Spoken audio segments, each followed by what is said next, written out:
ખોરાકનું પાચન છે એમાં શું થાય?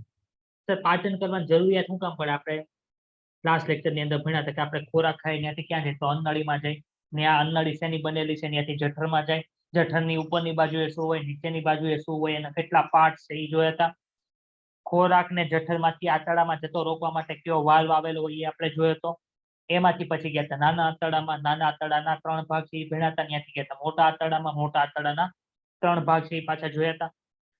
ક્યાં ક્યાં હતા? તો કે અધ્યાંત્ર, કોલોન અને મળાશય. કોલોનના પાછા 4 ભાગ ભણ્યા હતા. Ascending part, descending part, transverse part, sigmoid part. એ બધા પાર્ટનો આપણે ચર્ચા કરી હતી ત્યાં. પછી માનો કે અન્નળીને કટ કરો કે જઠરને કટ કરો કે પછી નાના આંતરડાને કટ કરો કે મોટા આંતરડાને કટ કરો, તમને કેટલા લેયર જોવા મળે? કે 4 લેયર જોવા મળે છે. સૌથી બહારનું લેયર લસિત સ્તર કહેવાય. એની અંદરનું લેયર હોય એને મસલ લેયર કહેવાય, એટલે કે સ્નાયુ સ્તર કહેવાય. એની અંદરનું લેયર હોય એને અધશ્લેષ્મ સ્તર કહેવાય. એના અંદરનું લેયર હોય એને શ્લેષ્મ સ્તર કહેવાય.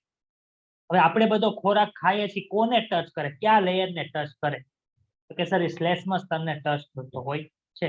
માનો કે કંઈક આપણે ઓપરેશનની અંદર તમને જોવાની તમને પરમિશન આપીને તમે ઓપરેશન જોવા જાઓ, તમને એન્ટી એબડોમિનલ હોલ એટલે કે ઉપરની ચામડી છે પેટની કટ કરો, એની નીચેના જે સ્નાયુ હોય એને કટ કરો, તમને જે ભાગ બતાય આંતરડાનો અથવા તો જઠરનો, એ કયો ભાગ કહેવાય? તો કે સર લસિત સ્તર કહેવાય.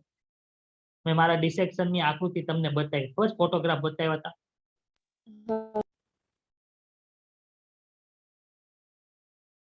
આ આપણે જોયું હતું લીવર 1.2 થી 1.5 કિલોનું હોય. બીજું શું જોયું હતું? તો કે સર આપણે આંતરડા જોયા. આ શું કીધું હતું? આપણી ઉદરીય ગુહાની અંદર આંતરડા ગોઠવાયેલા છે. ઉપર ઉરોદર પટલ છે. આ શું છે? જઠર. આ જઠરનો તમને કયો પાર્ટ બતાય છે? લસિત સ્તર કે અધશ્લેષ્મ સ્તર કે શ્લેષ્મ સ્તર? લસિત સ્તર. લસિત સ્તર સૌથી બહારનો લેયર હોય. આ આંતરડાનો કયો ભાગ બતાય તમને? લસિત સ્તર. લસિત સ્તર. અને આમાં તમને ક્યાંય શ્લેષ્મ સ્તર બતાય છે? શ્લેષ્મ સ્તર બતાતો હોય તો કે અંદરની અહીંયા જો બતાય છે. આ ભાગની અંદર તમને શ્લેષ્મ સ્તર છે, કેમ કે ત્યાં ખુલે છે, એટલે પક્વાશયનો ભાગ છે અહીંયા, ત્યાં ખુલે છે એટલે તમને બતાય છે. તો આટલી બધી જનરલ માહિતી આપણે મેળવી હતી. જેને બાકી હોય એ યુટ્યુબ ની અંદર વિડીયો છે એ જોઈ લે. એમાં પછી કઈ ડાઉટ હોય તો વોટ્સઅપ કરી શકો છો. ચાલો, આજે આપણે પાચન છે કઈ રીતે શરૂ થાય, આપણે એનેટોમી, ડાયજેસ્ટિવ સિસ્ટમની એનેટોમી છે પૂરી કરી કે કઈ વસ્તુ પાચન તંત્રની અંદર કઈ જગ્યાએ આવેલી હોય એ તમે ભણો, કાપી કૂપી જે કરીને કરવું એ તેને એનેટોમી કહેવાય. હવે જે આજે ભણવાના છે એ શું છે? ફિઝિયોલોજી છે. તો ફિઝિયોલોજી ની અંદર શું ભણવાનું હોય? તો કે સર કઈ વસ્તુ કેવી રીતે થાય. માનો કે પાચન છે તો પાચન છે કઈ રીતે થાય એ ભણવું હોય એને ફિઝિયોલોજી કહેવાય. આજે ફિઝિયોલોજી અને બીજું જે છે એ આપણે ભણશું. ડાઉટ માટે તમને વોટ્સએપ નંબર છે એ મોકલશે, તમે ચેટની અંદર છે વેબ ક્લાસના નંબર ઉપર કહેજો કે સર સાગર સરનો નંબર સેન્ડ કરો, એટલે તમને ત્યાંથી SMS માં સેન્ડ કરશે. બરોબર? હવે કાંઈ પણ ડાઉટ હોય માઇક અનમ્યુટ કરીને મને કહેજો, કેમ કે હું ચેટ નોટિફિકેશન જોવાનો નથી. ખોરાકનું પાચન જે છે આપણે ખાઈએ છીએ બે પ્રકારે. કઈ કઈ રીતે થાય? તો કે સર એક તો યાંત્રિક રીતે થાય ને એક છે જૈવ રાસાયણિક રીતે થાય. તમે અહીંયા આ બધી વસ્તુ ટેક્સ્ટ બુક ની અંદર લખેલી જ છે. જે ટોપર હશે ગયા વખતે વાંચીને ગયા છે તો એ માર્ક નહોતા આવ્યું. એટલે ગોખવાનું નથી, જેટલું સમજશો ને એટલું વધારે ઇઝીલી યાદ થઈ. તમે સમજવા માટે અહીંયા આવો. પૈસા ભર્યા છે ને સમજવા માટે જ ભર્યા છે. તમે માનો કે ફિઝિયોલોજીની બુક આવશે તમારે, આ તમારી ફિઝિયોલોજીની બુક છે, 1200 પેજની એક બુક છે. MBBS માં આખી રીડ કરવાની, BDS માં કરવાની, BHMS માં કરવાની ને BMS માં કરવાની. આ જ વસ્તુ આની અંદર લખેલી છે આ ફિઝિયોલોજીમાં, અલગ અલગ ચેપ્ટર વાઇઝ. તો આ તો લખેલી છે, તમે વાંચી જાઓ તમને આવડી જાય બધું. તો કે સર નથી આવડતું, શું કામે? અંદર સમજ્યા નથી એટલે. તો આની અંદર શું લખ્યું એ સમજવા માટે તમારે કોલેજે જવાનું છે. NCERT ની અંદર શું લખ્યું છે એ સમજવા માટે તમારે અહીંયા આવ્યા છે. તો સમજજો, વેઠ નહીં ઉતાર, તો આરામથી યાદ રહી. સર યાંત્રિક એટલે શું? ચાલો, સ્નાયુનું કાર્ય શું હોય મને કહો તો. મુવમેન્ટ કરાવવાનું, સંકોચન વિકોચન પામે એને લીધે બધું હલનચલન થાય, બધું થાય. તો આપણે એવું ભણ્યા હતા કે માનો કે હું આ જઠર છે, આ જઠરને મેં ડ્રો કર્યું અને કટ કરું તો અહીંયા આપણને સ્નાયુ સ્તર જોવા મળતું. સર અહીંયા સ્નાયુ સ્તરની જરૂરિયાત શું પડી? તો કે આપણે જ્યારે ખાવાનું ખાઈએ છીએ એની અંદર બધા રસ ભળે, એ રસને મિક્સિંગ કરવા માટે આપણું જઠર છે એ આવી રીતની મૂવમેન્ટ કરતું હોય. આખું જઠર વલોવાય એટલે એની અંદર જો બધો ખોરાક ખાધો ને આપણે એ બધો મિક્સિંગ થશે. એ મિક્સિંગ કરવા માટે જે મૂવમેન્ટ જરૂર પડી કોણ કરે? કોણ કરાવે? તો કે સર સ્નાયુ સ્તર કરાવે. તો એ બધું જે થાય મૂવમેન્ટ એનું યાંત્રિક મૂવમેન્ટ કહેવાય. ત્યારે જૈવ રાસાયણિક રીતે તો જઠરની અંદર એસિડ સ્ત્રાવ થાય. કયો એસિડ છે આપણે ભણશું? પેપ્સિનોજન સ્ત્રાવ થશે, શ્લેષ્મ સ્ત્રાવ થશે. તે કરે છે શું? કઈક કેમિકલ રિએક્શન કરશે, તેને જૈવ રાસાયણિક પ્રોસેસ તરીકે પણ ઓળખવામાં આવે. પાચનની ક્રિયા બે રીતે થાય, યાંત્રિક રીતે અને જૈવ રાસાયણિક રીતે. તો આપણે કઈ જગ્યાએ પાચન થાય એ ભણવાનું છે. તો મુખ ગુહામાં કઈ રીતે પાચન થાય એ ભણશું, જઠરમાં કઈ રીતે પાચન થાય એ ભણવાનું છે, નાના આંતરડામાં કઈ રીતે પાચન થાય છે એ ભણવાનું છે, અને મોટા આંતરડામાં કઈ રીતે પાચન થાય છે આપણે ભણવાનું છે આજે. ત્યારે આપણે શરૂઆત કરીએ મુખ ગુહાની અંદર. ચાલો ભાઈ, તમે ખાવ છો મુખ ગુહાની અંદર શું થાય? તમે ખાય એટલે એની અંદર લાળ રસ ભળે, પછી અમે ચાવીએ છીએ એટલે ખોરાકના જે ઘટકો છે એ નાના નાના થઈ જાય.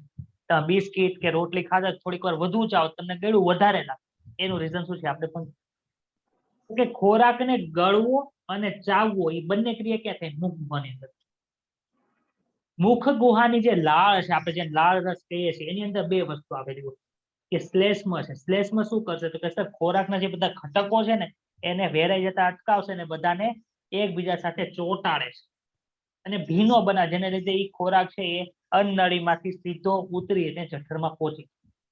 જો લીસો બનાવે છે ને કોળિયાનું નિર્માણ કરે. કોળિયાને ઇંગ્લિશમાં બોલસ કહેવાય.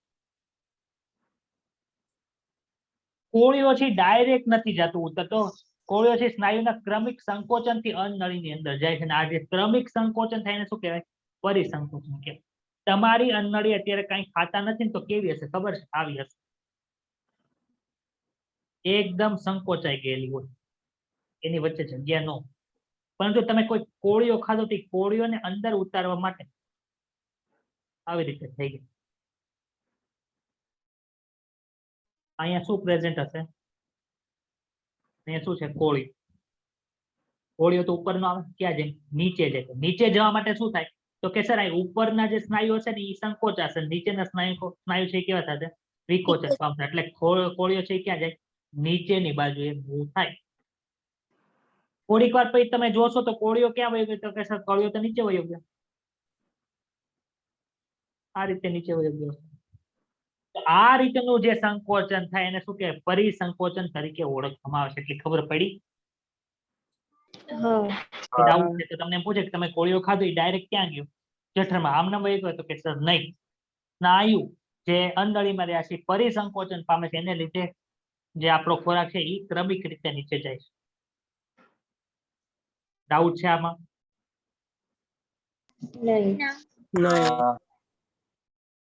મુખ ગુહાની અંદર બે વસ્તુ આવે. આપણે જે લાળ કીધી ને એમાં બે વસ્તુ હોય. કઈ કઈ વસ્તુ હોય? એક તો ઉત્સેચકો છે ને એક ઇલેક્ટ્રોલાઇટ્સ. ઇલેક્ટ્રોલાઇટ્સ એટલે કોને કહે? તો કે સર મિનરલ, Na+ ને શું કે sodium ion, potassium ion, chloride ion ને બાયકાર્બોનેટ આયન છે આપણા લાળની અંદર રહેલા હોય. ઉત્સેચકો તો ક્યાં ઉત્સેચકો? આપણે ઉત્સેચકો અને અંતઃસ્ત્રાવની અંદરનો જે બેઝિક ડિફરન્સ છે ચેપ્ટર નંબર 9 ની અંદર ભણી ગયા છે. જે ન ભણાવે રિવિઝન કરેલું છે. લાઇસોઝાઇમ છે એક ને એક એમાઇલેસ. ઉત્સેચકો શું કરતા હતા ભાઈ? તો કે સર આપણે જે ક્રિયા આપણા શરીરની અંદર ખાવાની છે ને એને સ્પીડ વધારી દેશે. તો વધારી દેશે તો લાઇસોઝોમ છે એ શું કરે? તો કે સર લાઇસોઝોમ છે ને એક્ટિવ બેક્ટેરિયા તરીકે ઓળખાય. તમે આ બગાસા ખાવ છો અથવા તો તમે કંઈક ખાવાનું ખાવ છો, શું થશે? તો આજુબાજુમાં કેટલા બધા બેક્ટેરિયા ઉડતા છે, આપણને દેખાતા નથી. ડાયરેક્ટ ક્યાં જાય? મોઢામાં. એ મોઢામાં જાય પછી આપણા જઠરની અંદર જાય ત્યાં બધું ઇન્ફેક્શન કરે એટલે એને મારી નાખવા પડે. એ મારશે કોણ? લાઇસોઝાઇમ નામનો ઉત્સેચક છે મારશે. કરે શું? એન્ટીબેક્ટેરિયલ તરીકે વર્તે છે અને આપણને ચેપથી રક્ષણ આપે છે. બીજો ઉત્સેચક કયો છે? એમાઇલેસ. આ તો ભાઈ તમે નાના ધોરણથી ભણી આવો કે એમાઇલેસ શું કરે? તો કે સર કાર્બોદિતનું પાચન કરે. આપણે ખાઈએ છીએ ક્યાંથી? કાર્બોદિત. વનસ્પતિમાંથી. વનસ્પતિમાં કાર્બોદિત કયા સ્વરૂપે સંગ્રહિત હોય? સ્ટાર્ચ સ્વરૂપે હોય. આ જે સ્ટાર્ચ છે તમે ખાવ છો એનું 30% પાચન, તમે ખાધેલા સ્ટાર્ચનું 30% પાચન છે એ મોઢાની અંદર જ થઈ. તો સ્ટાર્ચ થી આપણને ગળો નથી લાગતો, પરંતુ સ્ટાર્ચ નું 30% પાચન થયું એટલે એમાંથી શું બની ગયું? માલ્ટોઝ. માલ્ટોઝ શું છે? ડાયસેકેરાઇડ છે. આપણે ભણ્યા ગ્લુકોઝ વત્તા ગ્લુકોઝ શું થવાને? કે સર માલ્ટોઝ. માલ્ટોઝ પર સ્વાદે ગળ્યા હોય તો તમને ગળું ગળું ફિલિંગ થાય. તમે અમુક વસ્તુ થોડીક વાર ચાવશો ને એટલે થશે. એ શું કામ થાય છે? તો કે સર ડાયસેકેરાઇડ નું નિર્માણ થયું. શું કામે થયું? સ્ટાર્ચ નું પાચન થયું એટલે. ને કેટલા ટકા સ્ટાર્ચ નું પાચન થયું? તો કે સર 30%. ક્લિયર? હા સર.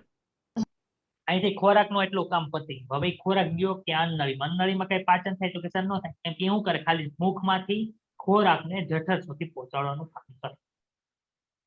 હવે આપણે જઠરની અંદર શું થાય છે એ જોવાનું છે. તો જઠરની અંદર આ જઠર છે. સૌથી બહારનું લેયર બોલો કયું હતું? લસિસ્ટર એની અંદર લસિસ્ટર. સ્નાયુસ્ટર એની અંદર અર્ધ શ્લેષ્મસ્તર એની અંદર શ્લેષ્મસ્તર એટલે ખબર પડી. સૌથી અંદર આપણો ખોરાક ક્યાં ટચ થતો હતો? તો કે સર શ્લેષ્મ સ્તરની અંદર આપણો ખોરાક છે એ ટચ થતો હોય. તો ત્યાં પાચન કરવા માટે આપણા શ્લેષ્મ સ્તરની અંદર 3 પ્રકારના કોષો આવેલા છે.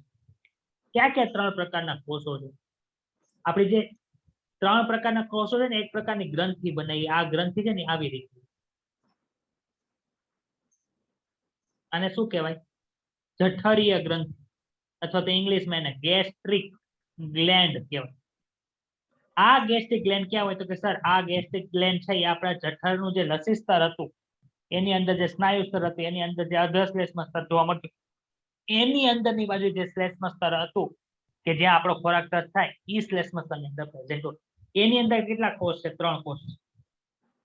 પહેલું કોષ એનું નામ પેપ્ટિક કોષ છે, બીજું નામ છે પરાઇટલ કોષ અને ત્રીજું છે ગોપ્લિક. પેપ્ટિક કોષોનું કાર્ય શું છે ભાઈ? તો કે સર પેપ્ટિક કોષનું એક બીજું નામ છે, યાદ રાખવાનું. તો કે ભાઈ આ યાદ રાખવાનું. શું નામ છે? જો તો શું લખ્યું છે? મુખ્ય કોષ.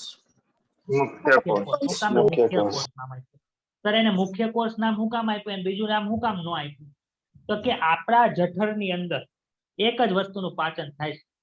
કોનું પાચન થાય? પ્રોટીન. ને પ્રોટીનનું પાચન કરતો જે મુખ્ય ઉત્સેચક છે એનું નામ છે પેપ્સિનોજન.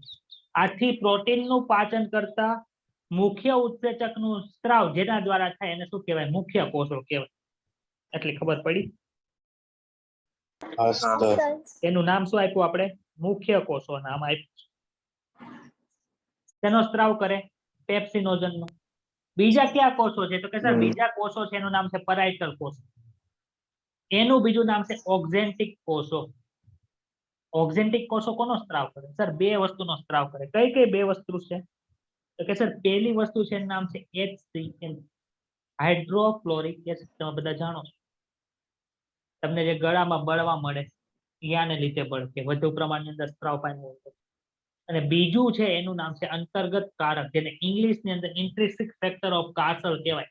નામ યાદ રાખવું ઇંગ્લિશ. સર HCl નું કામ શું છે ભાઈ? કેવા હોય? એસિડ હોય કે બેઝ હોય?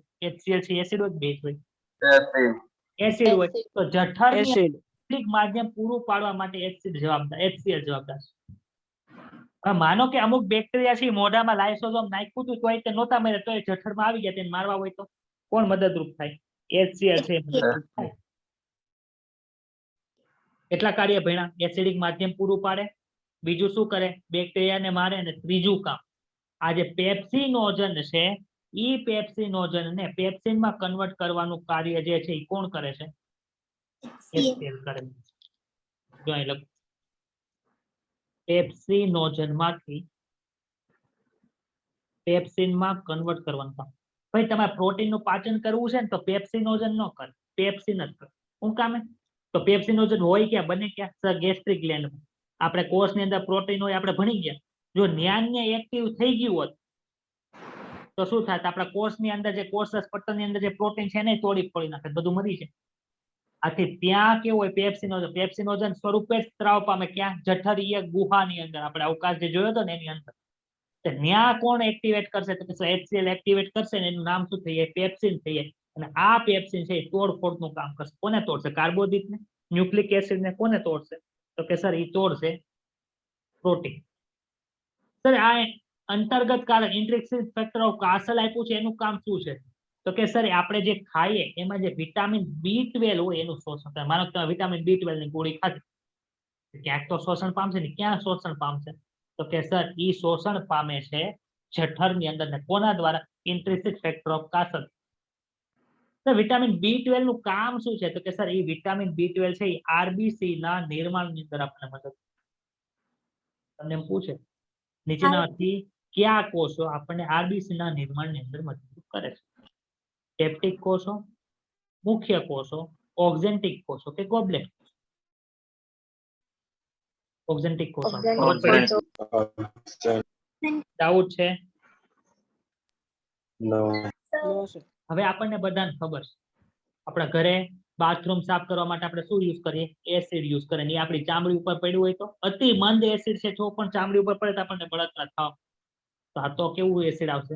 સાંદ્ર એસિડ હોય, બધું પાચન કરવા માટે. તો એ આપણી ચામડીને અંદર શું બળતરા થાય? તો એને બળતરાથી બચાવવા માટે આપણા જઠરની અંદર, માનો કે આ હું જે લેયર દોરું છું એ શ્લેષ્મ સ્તર છે, તો એ શ્લેષ્મ સ્તરને જ્યારે એસિડનો સ્ત્રાવ થવાનો એ પેલા કવર કરી નાખે. કોણ કવર કરી નાખે? કે સર અહીંથી જે શ્લેષ્મ સ્ત્રાવ થાય ને આવી રીતે કવર કરે. પછી શેનો સ્ત્રાવ થાય? તો કે સર પછી HCl નો એનો સ્ત્રાવ થાય. આથી HCl પેપ્સિનોજન છે એ ડાયરેક્ટલી આપણા શ્લેષ્મ સ્તરના કોષો સાથે ટચ થતું નથી. આથી આપણને ત્યાં એસિડની ફરક ખબર પડતી નથી. જ્યારે કોઈ પણ કારણસર તમે બહુ તીખું ખાધું એને લીધે કોઈ પણ જગ્યાએ આપણું શ્લેષ્મ સ્તર છે એમાં ચાંદુ પડ્યું હોય, તો તમે જ્યારે પેટમાં દુખે ને જમણી સાઈડ, સોરી ડાબી સાઈડ દુખતું હોય જેમાં તરત, તો અહીંયા જઠરમાં ચાંદુ હોવાની સંભાવના છે. તો એને બચાવે કોણ? શ્લેષ્મ સ્તર. કોના દ્વારા સ્ત્રાવ પામે? તો સર ગોબલેટ કોષો દ્વારા સ્ત્રાવ પામે છે. એના કાર્ય શું છે? ઊંજણ કરવાનું અને અતિ સાંદ્ર HCl થી અને પેપ્સિનોજન થી આપણને બચાવે છે. આમાં કોઈને કઈ ડાઉટ હોય તો બોલો. ક્લિયર? શું? ઊંજણ એટલે લુબ્રિકેટિંગ કરવું, એટલે કે ઓઇલિંગ કરવું. આપણે ઘરે હિંચકો હોય, અવાજ આવતો હોય તો આપણે તેલ પૂરીએ ને અથવા ઓઇલ લગાડીએ ને, તેને શું કહેવાય? ઊંજણ કર્યું કહેવાય.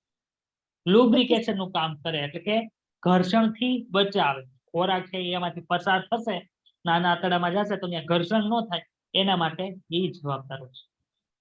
Okay sir. બીજા કોઈને કઈ ડાઉટ?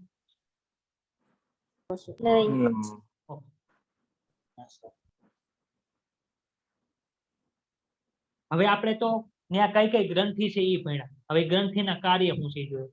જઠરમાં આપણે ખાઈએ પછી ખોરાક કેટલા ઘડીક સુધી પડ્યો હોય? કેટલા ટાઈમ માટે પડ્યો? તો કે 4 થી 5 કલાક સુધી ખોરાક પડ્યો. શું થાય? માનો કે તમે બપોરે ખાધું, એ ખોરાક હજી એમાં ને એમાં પડ્યો છે, એનું પાચન હાલે છે.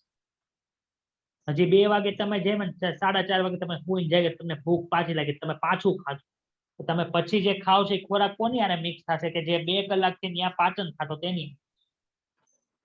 તો 4 કલાક હોય એટલે બધો ખોરાક હોય, તો પછી તમે જે પછી ખાધેલો ખોરાક છે એનું પાચન થશે? હા કે ના? તો કે સર ઓલાની જેટલું પાચન નહીં થાય. એ અપાચિત ખોરાક પછી આગળ જાય તમને પેટના રોગો કરે. એટલે તમને કે તમે ખોરાક ખાવ એને પછી 3 કલાકના બ્રેકમાં વચ્ચેનો જે ટાઈમ હોય એમાં બીજું કઈ ખાવાનું નહીં. હવે પડી શું કામ નહીં ખાવાનું? આપણો ખોરાક છે આપણે ખાધો એની સાથે જઠરરસ પડી ગયો. જઠરરસમાં કોણ આવે? પેપ્સિનોજન, HCl, શ્લેષ્મ, એ બધું આવી ગયું. ઈ બંને ભેગું મળીને જે પાક બને, જે અંદર ઘટક બને, એને શું કહેવાય? જઠર પાક કહેવાય, અથવા તો કાયમ તરીકે ઓળખવામાં આવે છે. અને આ વલોવાની ક્રિયા છે કોના દ્વારા થાય? તો કે સર જઠરની દિવાલ દ્વારા થાય. જઠરની દિવાલની અંદર કોણ આવ્યું હોય? સ્નાયુ સ્તર આવેલા હોય. ક્યાં 2 સ્નાયુના સ્તર હોય? તો સર બહારની બાજુ આયામ સ્નાયુ હોય અને નીચેની બાજુએ ક્યાં સ્નાયુ હોય? અંદરની બાજુએ વર્તુળી સ્નાયુ. ચાલો આની અંદર શું હશે? પેપ્સિનોજન હશે. પેપ્સિનોજન છે HCl ની હાજરીમાં પેપ્સિનમાં કન્વર્ટ થઈ જાય, અને પેપ્સિનની અંદર જે કન્વર્ટ થાય એ, માનો કે તમે અત્યારે સવારે મગ ખાધા હતા, મગને તો અંદર જે પ્રોટીન હોય એને તોડીને શું બનાવશે? પેપ્ટોન્સ અને પ્રોટીઓસિસ બનાવશે. સર પેપ્ટોન્સ અને પ્રોટીઓસિસ શું થાય? તો કે સર એક પોલીપેપ્ટાઇડની શૃંખલા છે, એનું નામ શું આપી દીધું? પેપ્ટોન્સ અથવા પ્રોટીઓસિસ. પ્રોટીનને તોડીને જે પોલીપેપ્ટાઇડની શૃંખલા બને એને શું નામ આપ્યું? પેપ્ટોન્સ નામ આપ્યું, અથવા તો પ્રોટીઓસિસ તરીકે ઓળખવામાં આવે. ખબર પડી? हाँ सर हाँ हाँ सर આટલી પ્રોસેસ આપણા શરીરની અંદર જઠરની અંદર થાય. હવે નાનું બાળક છે, 6 મહિનાનું બાળક હોય, 3 મહિનાનું બાળક હોય, એ તો કઈ ખાતું નથી, એ તો ખાલી શું પીવે? દૂધ પીવે. તેની અંદર શું કરે? જઠરનું કામ શું છે સર ત્યાં? તો કે નવજાત શિશુના જઠર રસની અંદર દૂધની અંદર જે પ્રોટીન હોય એનું પાચન કરતો, પ્રોટીનનું પાચન કરવા એટલે પ્રોટીનને તમારે તોડવાનું છે, પ્રોટીનને તોડવું એને શું કહેવાય? પ્રોટીઓલાઇટિક. પ્રોટીનને તોડવાનું કામ છે ને પ્રોટીઓલાઇટિક કહેવાય. તો પ્રોટીનનું પાચન કરતો એક એન્ઝાઇમ આવેલો, એટલે કે એક ઉત્સેચક આવેલો હોય, એને શું કહેવાય છે? તો કે સર રેનિન નામ છે. પરંતુ ખાસ યાદ રાખજો, અહીંયા જે રેનિન છે ને એના ઇંગ્લિશ સ્પેલિંગ ની અંદર ડબલ એન છે. કેટલા એન છે?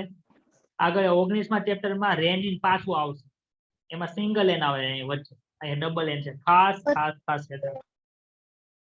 ચલો, પહેલો નંબર આવે એને ડબલ સ્ટાર મળે કે છેલ્લો નંબર આવે એને ડબલ સ્ટાર મળે? એ ડબલ પ્લસ હોય એ પહેલો નંબર હોય એને, છેલ્લા નંબર હોય એને? पहला नंबर है હા, તો પહેલું ચેપ્ટર કયું આવ્યું? 16મું ભણવાનું આવ્યું કે 19મું આવ્યું? સર 16મું. તેનો ડબલ પ્લસ આપી દો, એટલે કે ડબલ એન રાખવા અમારે, આમાં સિંગલ એન રાખવા. યાદ રહી જશે? Short trick. हाँ सर ગુડ. ઈ શું કરે ભાઈ? તો કે સર ઈ છે દૂધની અંદર જે પ્રોટીન હોય એને તોડી ફોડી નાખે અને શું કરશે? એનું પાચન કરશે ને એમાંથી પોષણ મેળવશે. ક્લિયર? અહીંયા જઠરની અંદર જે કઈ થતું હતું ને એ બધું પતું. तो सर જઠરની आपड़ा અંદર पाचन ना થાય શું તો આપણામાં દૂધની પાચન ના થાય? થાય ને? તો આપણામાં લાઇપેઝ કરે. આપણી અંદર પાચન છે એ લાઇપેઝ દ્વારા. થોડીક માત્રામાં રેનિન હોય તે નહીં હોય. Okay sir. એટલે ને નવજાત શિશુ એવો શબ્દ વાપર્યો છે. નકર એમ કે જઠરની અંદર દૂધનું પાચન છે આવું કરીને નવજાત શિશુ લખવાનું કામ જરૂર પડી? તો કે એ મોસ્ટ ઓફ કેમાં હોય? નવજાત. તો જઠરમાં ડાઉટ કાંઈ? ના સર. હવે કોની વાત नो આવી? सर નાના આંતરડાની વાત. નાના આંતરડાની અંદર, નાનું આંતરડું 3 ભાગની અંદર, પક્વાશય સી આકારનો ભાગ, પછી ગુચલામય ભાગ કોણ હતું? મધ્યાંત્ર. અને અતિ ગુચલામય ભાગ કોણ હતું? શેષાંત્ર. શેષાંત્ર. તો આની અંદર આ નાનું આંતરડું જે આપણું છે એની અંદર કેટલા ઉત્સેચકો આવે અથવા તો કેટલા રસ આવે? તો આપણને ખબર છે અહીં યકૃત સ્વાદુપિંડ નલિકાથી યાદ છે. તો સ્વાદુપિંડ એની અંદર કોણ હતું? યકૃત સ્વાદુપિંડ નલિકા. તો યકૃત સ્વાદુપિંડ નલિકા પક્વાશયમાં ખુલે એનો મીનિંગ શું થયું? યકૃતમાંથી જે કાંઈ આવતું હશે એ નાના આંતરડામાં ગયું. સ્વાદુપિંડમાંથી જે કાંઈ આવતું હશે એ ક્યાં ગયું? નાના આંતરડામાં. નાનું આંતરડું પોતાનું કંઈક ઉત્પન્ન કરે એ બધું કેમાં છે? નાના આંતરડા. ખબર પડી? તો સર સ્વાદુપિંડમાંથી નાના આંતરડામાં જે રસનો સ્ત્રાવ થાય અથવા જે લિક્વિડનો સ્ત્રાવ થાય એને શું કહેવાય? સ્વાદુ રસ કહેવાય. એની અંદર શું હોય? તો એની અંદર પ્રોટીનને પાચન કરતા ઉત્સેચકો હોય. સર ક્યાં ક્યાં ઉત્સેચકો હોય જે પ્રોટીનનું પાચન કરે? એક તો છે ટ્રિપ્સિનોજન, એક છે કાઇમોટ્રિપ્સિનોજન, પ્રોકાર્બોક્સીપેપ્ટિડેઝ. આ ત્રણેય ઉત્સેચકો છે એ પ્રોટીનનું પાચન કરે. એની નીચે કોણ છે સર? એમાઇલેઝ. એમાઇલેઝ તો આપણે હમણાં ભણ્યા હતા ને, 30% સ્ટાર્ચનું પાચન કરવા વાળો, એ કાર્બોદિતનું પાચન કરે. પછી કોણ આપ્યું છે? લાઇપેઝ. લાઇપેઝ શું કરે સર? ચરબીનું પાચન કરે. અને છેલ્લે છે ન્યુક્લિયેસ. તમે બધા ન્યુક્લિક એસિડ ખાવ છો કે નથી ખાતા? ખાઈએ છીએ. ખાય છે. હેમાં ખાધું ન્યુક્લિક એસિડ?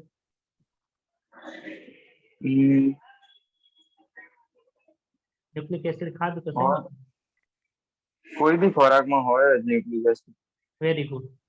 તમે જામફળ ખાવ છો અથવા તો સફરજન ખાવ. સફરજન એનું બનેલું હોય? કોષનું બનેલું. કોષની અંદર શું હોય? કોષ કેન્દ્ર હોય. કોષ કેન્દ્ર અંદર શું હોય? Nucleic acid.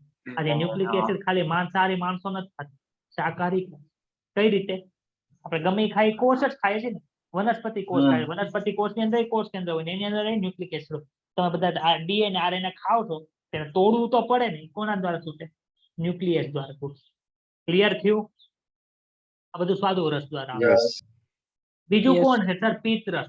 પિત્તરસ એ યકૃત સ્વાદુપિંડ નલિકા દ્વારા ક્યાં આવતો હતો? તો કે સર અહીંયા આવતો હતો. પિત્તાશય, અરે સોરી, પક્વાશય. એની અંદર શું હોય? સર એની અંદર પિત્ત રંજકો હોય. પિત્ત રંજક, રંજક કણ યાદ આવે છે? જે કલર આપે ઈ. તો પિત્તમાં કલર આપતા હોય એવા કણો ક્યાં ક્યાં છે? બિલીરુબિન ને બિલીવર્ડિન. એ બેનો સ્ત્રાવ કરે. પિત્ત ક્ષારો ભાઈ ચરબીનું પાચન કરવાની અંદર મદદરૂપ થાય. 4 મહિનાની અંદર તમે ડાયજેસ્ટિવ સિસ્ટમની ફિઝિયોલોજી ભણશો ને ત્યાં તમે પિત્ત ક્ષારોના નામ આવશે, 2 અક્ષર પિત્ત ક્ષારો આવશે ને એ કેવી રીતે કામ કરી આપણે ત્યારે ભણશો. એટલે કે તમે MBBS માં ભણશો, અત્યારે ભણવાની જરૂર નથી, ખાલી યાદ રાખો પિત્ત ક્ષારો હોય શું કરે તો ચરબીના પાચન કરવાની મદદ. કોલેસ્ટ્રોલ ભાઈ આપણે તમે કોલેસ્ટ્રોલ ખાવ છો બધા? કોલેસ્ટ્રોલ ખાવ છો? કોલેસ્ટ્રોલ કોઈ નથી ખાતો, આપણે બધા ચરબી ખાય. તો ઈ ચરબીનો ઉપયોગ કરીને આપણું યકૃત છે શું બનાવે?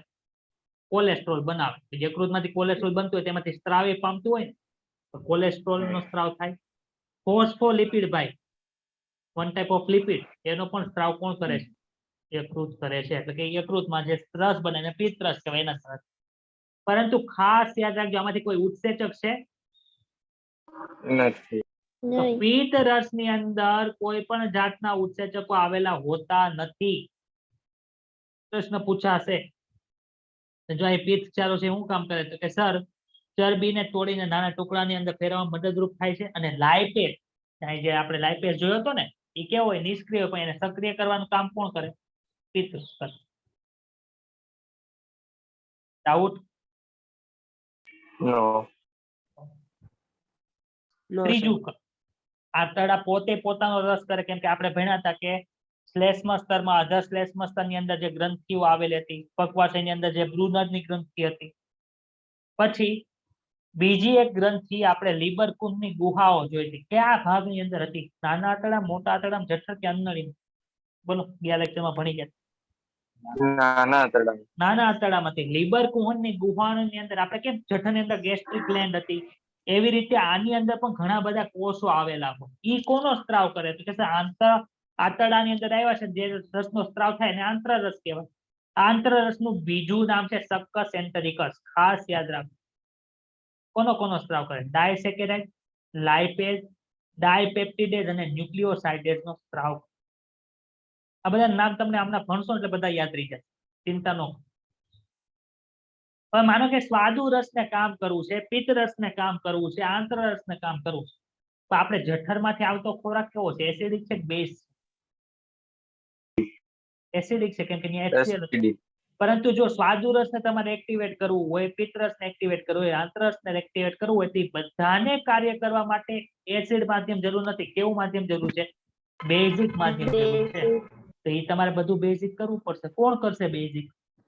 તો કે સર આ બેઝિક માધ્યમ છે એ સ્વાદુપિંડમાંથી 2 વસ્તુ સ્ત્રાવ પામે. એક તો બાયકાર્બોનેટ. બાયકાર્બોનેટ તમને ખબર છે? HCO3 માઇનસ અને બાયકાર્બોનેટ. અને નાના આંતરડામાંથી ગોબલેટ કોષો આવે, ઈ કોણ સ્ત્રાવ કરે? ગોબલેટ કોષો તો શ્લેષ્મનો સ્ત્રાવ કરે. એ પણ આપણને મદદરૂપ થાય છે. શ્લેષ્મ તમે બધાએ જોયું છે. શિયાળામાં શરદી થઈ એટલે જે એક્સેસ ફ્લુઇડ છે એ નાકમાંથી બહાર નીકળે એને મ્યુકસ કહેવાય, તો શ્લેષ્મ કહેવાય.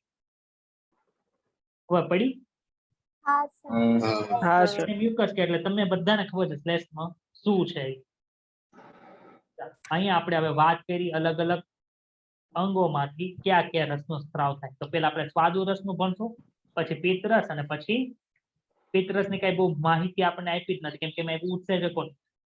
તો ચાલો, સ્વાદુ રસની અંદર છે એ પાચન થાય છે. આપણને ખબર છે ભાઈ, જો કોઈ પણ ઉત્સેચકોની અંદર નોજન શબ્દ આવે પાછળ, પેપ્સી નોજન કેવો ઉત્સેચક છે? એક્ટિવેટ કે ડીએક્ટિવેટ? નિષ્ક્રિય છે, ડીએક્ટિવેટેડ છે. તો અહીં ટ્રિપ્સિનોજન શબ્દ લખ્યો, અહીં કાઇમોટ્રિપ્સિનોજન શબ્દ લખ્યો. તો બે કેવા છે? નિષ્ક્રિય.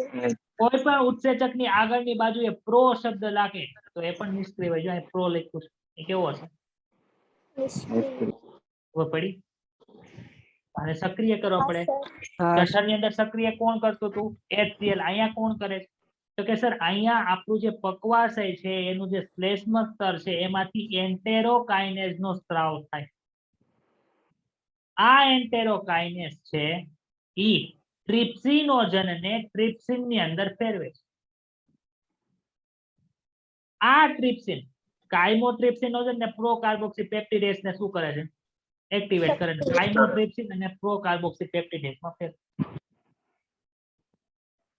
તમે એક વિદ્યાર્થી છો, તમારા બે ફ્રેન્ડ છે, તમે એક વસ્તુ અહીંયા શીખી ગયા, પછી એ બે વસ્તુ તમે જેને નથી આવડતું, તમારા ફ્રેન્ડ કાઇમોટ્રિપ્સિનોજન છે, પ્રોકાર્બોક્સીપેપ્ટિડેઝ છે, એને શીખવાડી, તો બેયને આવડી ગઈ એટલે બે એક્ટિવેટ થઈ ગયા.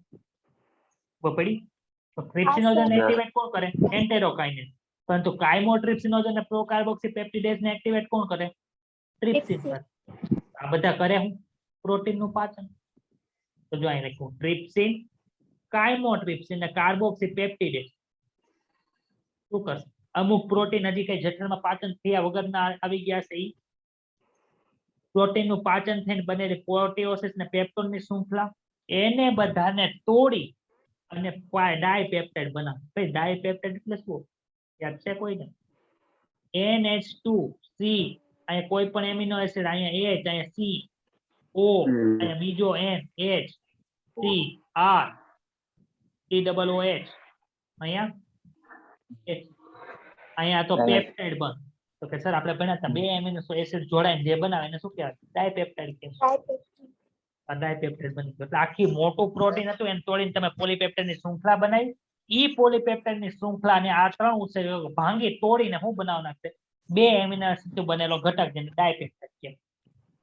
પ્રોટીનનું સ્વાદુપિંડ રસ દ્વારા જે પાચન થાય છે નાના આંતરડામાં, ખબર પડી? આગળ સર સ્વાદુરસમાં સ્વાદુરસથી કાર્બોદિતનું શું પાચન થાય? તો આપણને ખબર છે 30% નું પાચન થઈને ડાયસેકેરાઇડ. ભાઈ ડાયસેકેરાઇડ એટલે શું? આપણે ડાયપેપ્ટાઇડ બે મોનોમર એટલે કે બે મોનોસેકેરાઇડ બનીને જે બને એને શું કહે? ડાયસેકેરાઇડ કહે. તો ડાયસેકેરાઇડ ના નામ બોલો. માલ્ટોઝ, સુક્રોઝ, અને લેક્ટોઝ. લેક્ટોઝ. લેક્ટોઝ. માલ્ટોઝ કોનું બન્યું હોય? ગ્લુકોઝ વત્તા ગ્લુકોઝ.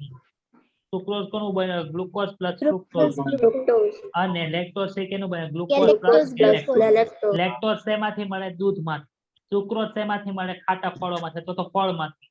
માલ્ટોઝ શેમાંથી મળે? આપણે ખાઈએ છીએ દર રોટલી, ભાખરી, ભાત, તો સ્ટાર્ચ છે ઈ એમાઇલેઝ દ્વારા પાચન પામી ડાયસેકેરાઇડ બનશે. ભાઈ જો આપણું સ્વાદુરસ છે ને એ અંતિમ ઘટક નથી બનાવતું, પણ અંતિમ ઘટક પાસે પોગાડી દે છે. ન્યુક્લિક એસિડ ને તોડો તમે શું બને? તો કે સર ન્યુક્લિયોટાઇડ બને. એ કોના દ્વારા થાય? ન્યુક્લિક એસિડ દ્વારા થાય. ખબર પડી? અને શું બનશે? ન્યુક્લિયોટાઇડ એટલે ન્યુક્લિયોટાઇડ નું નિર્માણ થાય. ક્લિયર એટલી વસ્તુ? છેલ્લે કોણ આવ્યું? લિપિડ છે. લિપિડ ને એક્ટિવેટ કોણ કરે? તો કે સર લાઇપેઝ. લાઇપેઝ નું કરશે ને ડાયગ્લિસરાઇડ બનશે. ડાયગ્લિસરાઇડ કોને કહેવાય? તો કે સર આપણું ગ્લિસરોલ હતું, ગ્લિસરોલ પાસે 3 OH બંધ હતા, એમાંથી 2 OH બંધ સાથે ફેટી એસિડ જોયા જેને ડાયગ્લિસરાઇડ કહેવાય. એમાંથી એક ફેટી એસિડ ને દૂર કરી નાખો તો મોનોગ્લિસરાઇડ બની જાય. ખબર છે? આવું ભણાવ્યું હતું. જેને ન સમજાણું હોય એ 9મા ચેપ્ટર નું લેક્ચર જોઈ. અહીંયા આપણે સ્વાદુરસ ની અંદર જે પાચન થી ભણી. હવે કોણ આવ્યું? આંતરડાનું. આંતરડામાં શું હોય? અંતિમ નિપજો બને કે જે શોષણ કરવાની છે. તો ડાયપેપ્ટાઇડ છે એનું નિર્માણ એમિનો એસિડ ની અંદર કરવાનું છે. તો કોણ કરશે? ડાયપેપ્ટિડેઝ. ડાયપેપ્ટિડેઝ એટલે જો ડાય મીન્સ બે, ડાય મીન્સ બે, તો બે પેપ્ટિડેઝ હોય એને તોડે એને શું કહેવાય? ડાયપેપ્ટિડેઝ. એને શું બનાવી નાખે? Amino acid. ડાયસેકેરાઇડેઝ એટલે ડાયસેકેરાઇડ તોડી અને મોનોસેકેરાઇડ માં બનાવે. જો માલ્ટોઝ હશે તેને તોડવા હાટુ માલ્ટેઝ આવશે અને ગ્લુકોઝ ના બે અણુઓનું નિર્માણ થશે. સુક્રોઝ હશે તો સુક્રેઝ આવશે, તે ગ્લુકોઝ અને ફ્રુક્ટોઝ ના અણુનું નિર્માણ થશે. લેક્ટોઝ હશે તો લેક્ટેઝ આવશે, ગ્લુકોઝ અને ગેલેક્ટોઝ નું નિર્માણ થશે. તો પડી કે ડાઉટ છે આમાં? તમે આંતરડાની અંદર સ્વાદુરસ દ્વારા પ્રોટીનનું પાચન ભણ્યા અને કાર્બોદિતનું પાચન ભણ્યા. હવે કોણ બાકી રહ્યું? હવે બાકી રહ્યું ન્યુક્લિક એસિડ. તો ન્યુક્લિયોટાઇડ છે એને તોડવા વાળું કોણ છે? ન્યુક્લિયોટાઇડ. તો ન્યુક્લિયોટાઇડ ને તોડો શું બને? ન્યુક્લિયોસાઇડ પ્લસ ફોસ્ફેટ બને. હવે ન્યુક્લિયોસાઇડ ને તોડવા કોણ આવે? ન્યુક્લિયોસાઇડેઝ આવે. શું બનાવશે? શર્કરા અને બેઝ બનાવશે. અમુક ડાયગ્લિસરાઇડ હોય ને અમુક મોનોગ્લિસરાઇડ હોય ને તોડવા કોણ આવ્યું? લાઇપેઝ આવ્યું. ફેટી એસિડ ને ગ્લિસરોલ ની અંદર તોડી નાખશે. ખબર પડી? અહીં બધું જે તમે ખાધું હતું એને નાના નાના ઘટકોની અંદર વેચી નાખ્યું. શું કામ જરૂર પડી? તો કે સર આપણું માનો કે આ નાનો આંતરડાનું છેદ લો, આવું આપણે ભણ્યા હતા. ખબર છે આને શું કીધું હતું? માઇક્રોવિલી વિલી યાદ છે? તો આની અંદર પ્રોટીન હોય, અંદર લઈ જાવ તો પ્રોટીન હોય ને પ્લસ એ શું હોય? કોષ પટલ થી જ ડાયરેક્ટ અંદર વયું જતું. અહીંયા પ્રોટીન નો અણુ મૂકી દઉં તો પ્રોટીન ના એક અણુમાંથી પ્રોટીન વયું જાય? ન જાય. તો પ્રોટીન આપણે તોડવું પડે તો એક જગ્યાએથી અંદર જશે. ચરબીનો અણુ હોય અથવા તો સ્ટાર્ચ નો અણુ હોય અહીંથી કોષમાંથી અંદર જઈ શકે નહીં, આથી આપણે તોડવું. તો બધી નાની નાની વસ્તુ થઈ ગઈ તોડી નાખી એટલે અંદર જશે. આ બધી પ્રોસેસ કઈ જગ્યાએ થાય? તમે નાના આંતરડામાં સર કીધું પક્વાશયમાં થાય, મધ્યાંત્રમાં થાય, શેષાંત્રમાં થાય, તો નહોતું કીધું. તો કઈ જગ્યાએ થાય? તો સર પક્વાશયની અંદર થાય. જ્યારે મધ્યાંત્ર અને શેષાંત્ર ની અંદર તેનું શું થાય છે? શોષણ થાય છે. આ એક રીતે ભાઈ મારા ઘરની નથી, કેની છે? NCERT છે. એટલે ખબર પડી? કઈ અઘરું લાગ્યું? ના સર. ઘરે જઈને આની લેક્ચર પતે ને એટલે સીધું જમવા નહીં ઉપડવાનું. પેલા શું કરવાનું? બેહી જાવ, રીડિંગ કરી નાખવાનું, જેટલું હાલ્યું હોય ને એટલું, ત્યારે ને ત્યારે પછી જ જમવા જવાનું. જે ન સમજાણું હોય ને ત્યાં તે રાઉન્ડ કરી નાખો ને એક અલગ બુક ની અંદર લખી નાખો આ ટોપિક ન સમજાણ સર ને કહેવાનું. ઇન્સ્ટન્ટ થઈ જાવ જોઈએ, નકર ખાઈને આવશો ને તે અડધું બાષ્પીભવન થઈ ગયું છે. આ એક સારી ટેવ છે ડોક્ટર ની અંદર, આ ટેવ ખૂબ જ કામ લાગશે. અત્યારથી જ અપનાવવાનું. ડોક્ટર બનવું છે ને હારા કે ગધેડા જેવા ડોક્ટર બનવાનું? તમે સ્કૂલ ની અંદર જોયું હશે, ખબર? અમુક આગળની બેન્ચ ઉપર બેઠા હોય, અમુક છેલ્લી બેન્ચે બેસતા હોય. એમ ડોક્ટરમાં ન હોય, આગળ બેન્ચ બેહવા વાળા, પાછળની બેન્ચે બેહવા વાળા. આગળની બેન્ચ ઉપર બેસતા હોય, જે ધ્યાન દેતા હોય, મહિનાના 5 લાખ 6 લાખ રૂપિયા કમાતા હશે. વાહે બેઠા હોય એનું ક્લિનિક જ ન હાલે. એને જોઈને એમ થાય ડોક્ટર ન બન્યા હોત, ડોક્ટર ન બનવું જોઈએ, એવું થાય. તમે કેવા બનો છો એ તમારી ઉપર ડિપેન્ડ છે. 6 લાખે કમાઈ શકો, 10,000 કમાઈ શકો, બધું તમારી ઉપર ડિપેન્ડ. હવે કોઈ તમને નહીં કહે ભાઈ તું આવું કર, તમારા હાથે જ કરવાનું. ત્યાં કોલેજમાં તમે લખો છો, નથી લખતા, બુક લઈને આવો છો, નથી લઈને આવતા, કોઈને કઈ પડી ન. સર આવે, સ્લાઇડ ઓફ કરે, ભણાવીને વયા જાય. અમુક સર ડ્રો કરીને ભણાવે, ભણાવીને વયા જાય. તમારે ડાઉટ હોય તમારે પૂછવાનું, તમને આન્સર આપે. બાકી તમને એમનો બીજું કઈ કહે. મોટું આંતરડું. અને આંતરડામાંથી જે કઈ વસ્તુ બચી, આપણે જે પાચન કર્યું એ તો બધું શોષણ થઈ ગયું મધ્યાંત્ર શેષાંત્રમાં. બાકી વધ્યું એને શું કરવાનું? એ બધું જાય ક્યાં? મોટા આંતરડા. તો મોટું આંતરડું છે ત્યાં એક મહત્વની પાચનની ક્રિયા ન થાય, એટલે કે ત્યાં પાચન નથી થતું, પરંતુ શોષણ થાય. કોનું શોષણ થાય? તો કે સર આપણે જે પાણી પીએ છીએ એનું શોષણ અહીંયા જઠરની અંદર થાય છે, પણ મોટા આંતરડાની અંદર ખનિજ તત્વોનું શોષણ અહીંયા થાય. અમુક એવી દવા છે એનું શોષણ અહીંયા થાય. પાચન ક્રિયા તો થતી નથી. અહીંયા બે વસ્તુ એક વસ્તુ બે વાર લખાઈને આવી છે. આ બે લાઈન બે વાર લખાઈ, એટલે ખબર પડી ગઈ ને? ડાઉટ છે? નહીં. નો સર. હવે આપણા માનો કે તમે માટી લ્યો છો, એની અંદર પાણી નાખો ને શું કર્યો? ગારો બનાવ્યો. અથવા તો એક લોટ લ્યો છો ને એની અંદર પાણી નાખો અને લોટ બાંધો છો. હવે એમાં તમે પાણી દૂર કરો તો જે લોટ છે કેવો બનતો છે? એકદમ કડક બનતો છે કે ન બનતો છે? આપણે જે મોટા આંતરડાની અંદર બધું જે જાય છે એની અંદરથી પાણીનું શોષણ તો જો અહીંથી થાય છે, લખ્યું આપણે પાણીનું શોષણ થાય છે. તો ત્યાં જે બધું હશે જે મેટર કામનું નથી એ કેવું થઈ જાય? તો કે સર એ તો ઠીક થઈ જાય. તો પછી એને આગળ મુવમેન્ટ કરવાની અંદર શું થાય? તો કે સર ઘર્ષણ વધી જાય, તકલીફ પડે, આપણું જે અંદરનું લેયર છે તે શ્લેષ્મા તરીકે ઘસાઈ જાય.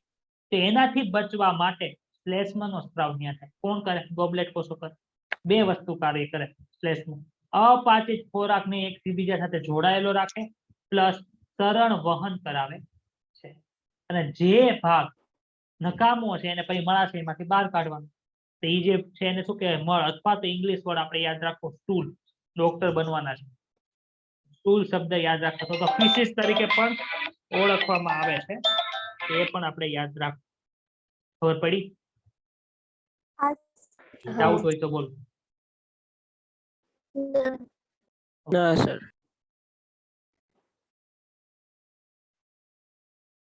આપણે ખાવાનું તો પાચન કરાવી નાખ્યું, આપણે કહી દીધું શોષણ કરાવી નાખ્યું અને વધારાનું છે બધું બારી કાઢી નાખ્યું.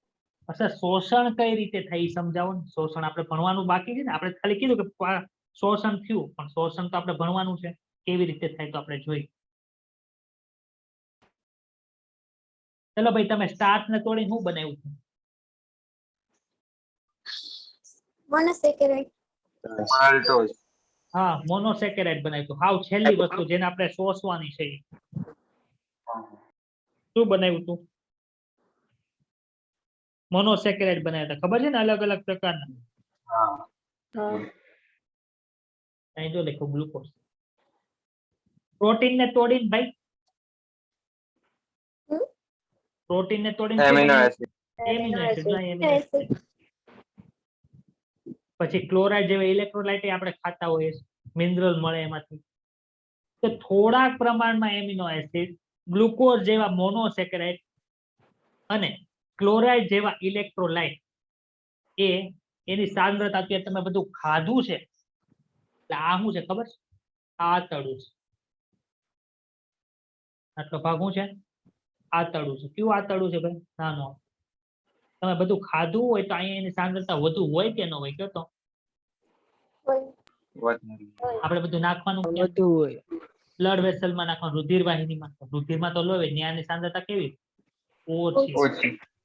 આથી સાંદ્રતા ઉપર આધારિત સાદા પ્રસરણ દ્વારા થોડાક પ્રમાણમાં એમિનો એસિડ, થોડાક પ્રમાણમાં ગ્લુકોઝ, થોડાક પ્રમાણમાં અંદર ક્લોરાઇડ જેવા ઇલેક્ટ્રોલાઇટ છે ઈ સાદું પ્રસરણ એટલે કે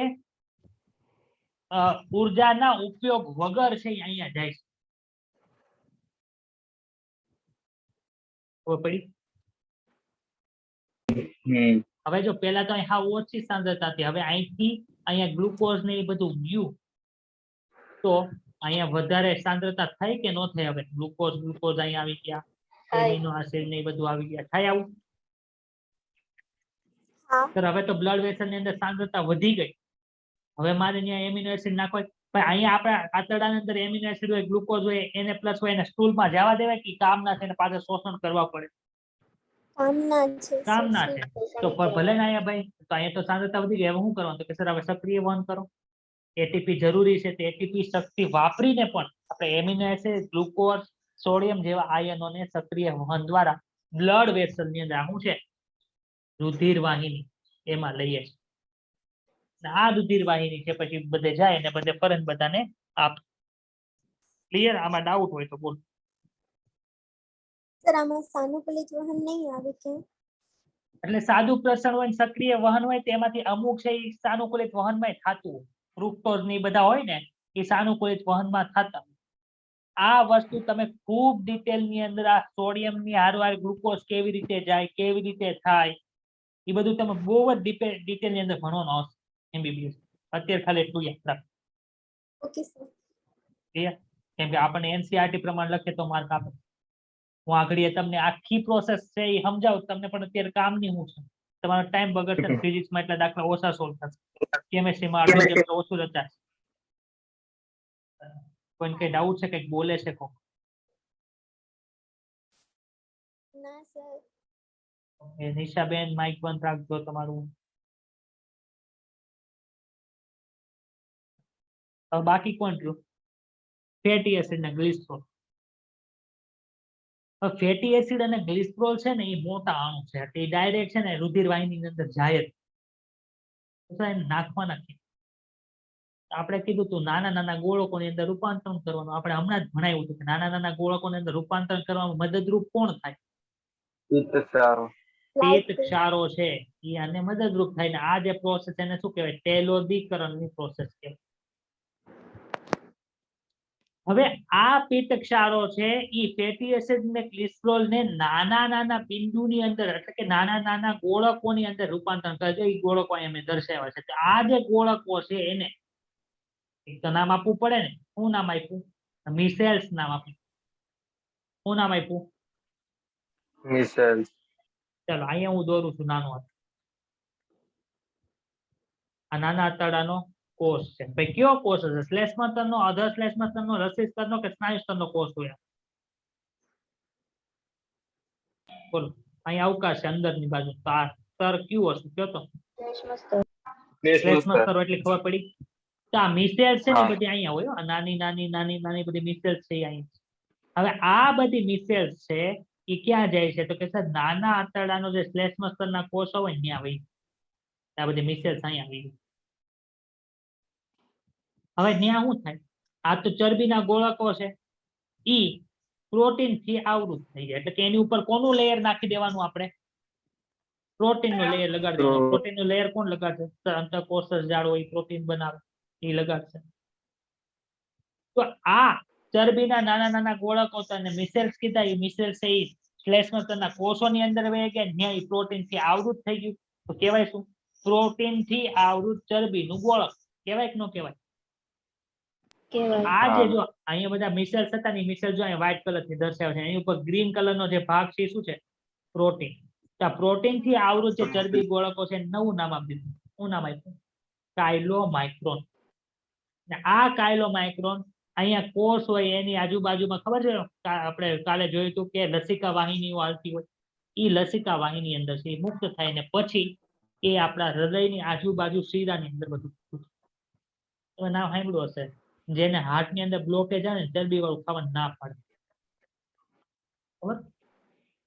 હાર્ટ ની અંદર બ્લોકેજ આવ્યું હોય ચરબી વાળું ખાવાનું ના પાડે. શું કામ? બ્લોકેજ કોને લીધે હોય? સર કોલેસ્ટ્રોલ ને લીધે અથવા તો ચરબી ને લીધે હોય. તો આ બધી લસિકા વાહિની ખુલે ક્યાં? આપણા હૃદયની નજીક જે બધી શિરાઓ આવેલી હોય ને કઈ શિરા છે તમે લિમ્ફેટિક સિસ્ટમ જયારે એનેટોમીમાં ભણશો ત્યારે આવશે.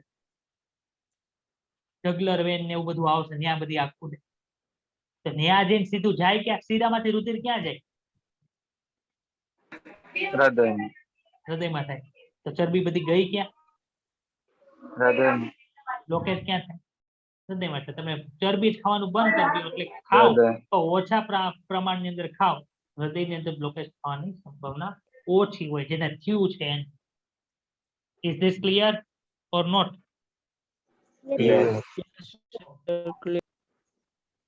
Clear, sir.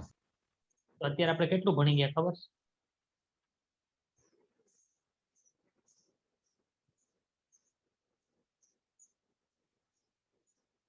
આ પેજ, આ પેજ, આ પેજ, આ પેજ, આ પેજ, આ પેજ, બધું બધું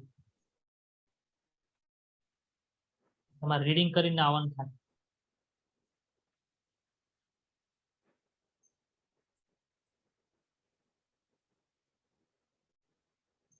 શું કરવાનું? રીડિંગ. આપણે આવું કંઈક ભણ્યા છે ખબર? આપણું જઠર ઉપરની બાજુ કયો વાલ હોય? જઠરનાલીય વાલ. અહીંયા કયો વાલ હોય? ની જઠર વાલ. એની નીચે પછી આપણો પક્વાશય, પછી ગૂંચળાદાર ભાગ, પછી ખૂબ જ ગૂંચળાદાર ભાગ અને ખુલે ક્યાં? તો કે સર મોટા આંતરડા.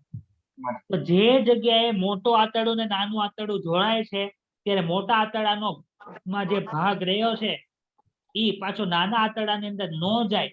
આથી ત્યાં એક વાલ્વ આવેલો હોય. માઇક બંધ રાખો, મને મારો અવાજ આવે. તો આ જે વાલ્વ હોય એ કઈ જગ્યાએ હોય? જો આપણે અહીંયા એક અંધ કોથળી હતી. શું નામ આપ્યું? અંધાંત્ર. અધ્યાંત્ર. અધ્યાંત્રને ઇંગ્લિશમાં સિકમ કહેવાય. એની સાથે જોડાય કોણ? નાના આંતરડાનો છેલ્લો ભાગનું નામ શું હતું? શેષાંત્ર. શેષાંત્રને ઇંગ્લિશમાં ઇલિયમ કહેવાય. ઇલિયમ ને સિકમમાં જોડે છે આખેનું નામ છે ઇલિયોસિકલ વાલ્વ. નામ સમજાણું? તો નાના આંતરડામાં ખોરાક મોટા આંતરડામાંથી પાછો ન આવે એના માટે ત્યાં એક વાલ્વ આવેલો છે જેનું નામ છે ઇલિયોસિકલ વાલ્વ. તો ઇલિયોસિકલ સ્પિન્ટર તરીકે પણ ઓળખવામાં આવે છે. સર આ બધું નિયમન કેવી રીતે થાય? આપણને કેમ ખબર પડી કે સર અહીંયા જઠર રસનો સ્ત્રાવ કરાવવાનો? આપણને કેમ ખબર પડી કે અથવા તો આંતરડાને કેમ ખબર પડી કે ત્યાં આપણે સ્વાદુ રસનો સ્ત્રાવ કરાવવાનો છે? તમને અત્યારે પિઝા બતાવે તો મોઢામાં પાણી આવી જાય? હા. અથવા તમને જે ભાવતું હોય એ વસ્તુ બતાવે પાણી આવી જાય મોઢામાં? શું કામ? કે આપણે સર જોઈએ છે, જોઈએ કે ત્યાંથી મગજમાં ગયું, મગજમાંથી જાય ક્યાં સંદેશો મૂકવો, આપણે લાલ ગ્રંથમાં કે ભાઈ અત્યારે ખાવાનું આવે છે, ભલે ન આવતું એ ખાલી જોઈએ જ છીએ આપણે, ટીવીમાં પિઝા જોતા હોય ક્યાં ખાવા આપવાના જ હોય આપણને, તો ડાયરેક્ટ ત્યારે શું થાય, આપણે જોઈએ છે એટલે બધું ચેતાતંત્ર દ્વારા આપણે ક્યાં સિગ્નલ મુખ ગુહાની બાજુમાં જે લાળ ગ્રંથિ છે એ ત્યાંથી શું કરે, ધક્કો મારે કોને, લાળ ગ્રંથિ. એવી જ રીતે આપણા જઠરની અંદર જઠર ગ્રંથિઓ ઉત્તેજિત થાય. કોના દ્વારા ઉત્તેજિત થાય? ચેપ્ટર નંબર 22 ની અંદર થોડો પોર્શન આપ્યો છે. પછી સ્વાદુરસ છે તો એ કેવી રીતે સ્ત્રાવ પામે, એ અમુક અંતઃસ્ત્રાવ દ્વારા નિયમન થાય. જઠરમાં વલોવાય છે એ પણ એક અમુક અંતઃસ્ત્રાવ દ્વારા નિયમન થાય. તો બે વસ્તુ દ્વારા નિયમન. કોના કોના દ્વારા? તો કે સર અહીં કુદરતી લખ્યું બધાને વચ્ચે છે, કુદરતી. હા અહીં કુદરતી નું આવે, ત્યાં શું આવે? ચેતાક્રિયા આવે. આપણે આવું લખીએ ને, ન્યુરલ સિસ્ટમ ન લખીએ ઇંગ્લિશમાં, તો આ ન્યુરલ ને નેચરલ વાંચીને ત્યાં કુદરતી લખ્યું, પણ ત્યાં કુદરતી આવે ને શું આવે? ચેતાતંત્ર અને અંતઃસ્રાવી તંત્ર એ બંને દ્વારા સહનિયમન થાય છે. ખોરાક તમે જો સૂંઘો અથવા તો મુખ ગુહામાં તેની હાજરી આવી લાળ રસના સ્ત્રાવને ઉત્તેજે છે. જઠર અને આંતરીય સ્ત્રાવો પણ સમાન રીતે કુદરતી સંકેતો દ્વારા નહીં, ચેતાકીય સંકેતો દ્વારા ઉત્તેજિત થાય છે. પાચનના વિવિધ ભાગોની અંદર જે સ્નાયુઓની જે ક્રિયા છે એ પણ સ્થાનિક અને મધ્યસ્થ ચેતાતંત્ર દ્વારા, એમ બંને ચેતાકીય પ્રવૃત્તિ દ્વારા નિયમન પામે. પછી સ્થાનિક ચેતાતંત્ર એટલે શું? તમને બધાને ખબર, CNS માં મગજ અને કરોડરજ્જુ આવે. પણ સ્થાનિક તમે MBBS માં ભણશો કે આપણું જે જઠર છે, જઠરની પછી કોણ આવે? નાનું આંતરડું, મોટા આંતરડું, એની ફરતે આખું ઝાડું આવેલું હોય, ચેતાકીય ઝાડું. એને શું કહેવાય? લોકલ નર્વસ સિસ્ટમ કહેવાય. એ એટલા પૂરતું જ હોય. એને શું કહેવાય? સ્થાનિક ચેતાતંત્ર અને મધ્યસ્થ ચેતાતંત્ર એમ બંને દ્વારા છે નિયમન પામે છે. અને પાચક રસોના સ્ત્રાવોનું નિયમન અંતઃસ્ત્રાવ દ્વારા નિયંત્રણ થાય છે, જે જઠર અને આંતરીય શ્લેષ્મ સ્તરમાંથી ઉત્પન્ન થતા અંતઃસ્ત્રાવો દ્વારા હોય. પોતે અંતઃસ્ત્રાવી ગ્રંથિ નથી છતાં પણ એનું સ્ત્રાવ કરે છે. એવું તમે 22માં ચેપ્ટરમાં ભણશો, જ્યારે 22માં ચેપ્ટર આવશે ત્યાં હું કહેવાય. આમાં ડાઉટ? ના હા સર. ના ચાલો હવે આપણે પ્રોટીન વેલ્યુ છે એનું ભણવાનું છે. પ્રોટીન વેલ્યુ, કાર્બોદિત વેલ્યુ અને ચરબી વેલ્યુ. એમાં પણ ટેક્સ્ટ બુક ની અંદર ભૂલ કરી છે, તમને સમજાય નહીં એવી ભાષામાં લખ્યું છે, ભૂલે છે, હું હમણાં સમજાવીશ.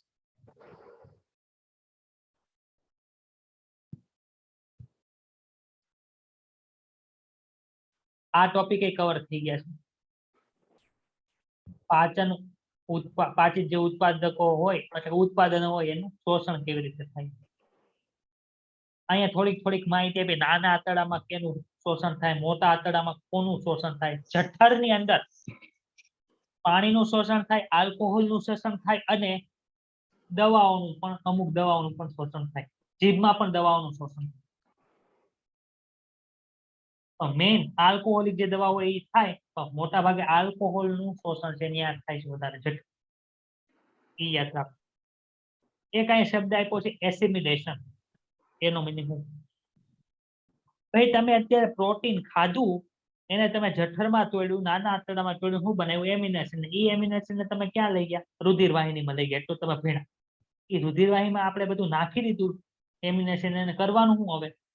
લોહીમાં આટા જ માત્ર ખાલી કંઈક કામમાં આવશે. કોષ માટે જરૂરી પોષણ પૂરું પાડે. કોષ માટે પોષણ તો એ ઠીક છે, પણ તું ઉત્સેચક બનાવવામાં કામ લાગે ને એમિનો એસિડ, કેમ કે ઉત્સેચક પ્રોટીન હોય. કોષ રસપટલ ની અંદર પ્રોટીન હતા, અંતર્ગત પ્રોટીન, બહિર્ગત પ્રોટીન, એ બનાવવું કોણ મદદરૂપ થાય? એમિનો એસિડ મદદરૂપ.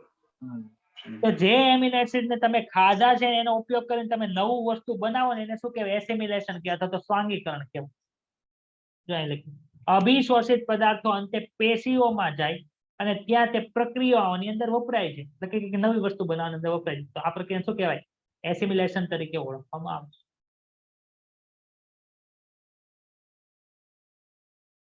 પાચનના નકામા ઘટકો મળાશયમાં સખત થઈ જાય છે, એટલે કે પાણીનું શોષણ કરે એટલે શું થાય? અંદરનો જે ભાગ છે એ બધું સખત થતું જાય અને શું બને છે? મળ અથવા તો સ્ટૂલ બને છે, જે કુદરતી ચેતાકીય પરાવર્તી દ્વારા શરૂ થાય છે. અને મળત્યાગની ઈચ્છા જ્યારે થાય કે જ્યારે મળાશય ભરાઈ જાય ત્યારે બધા ટોયલેટ જાય.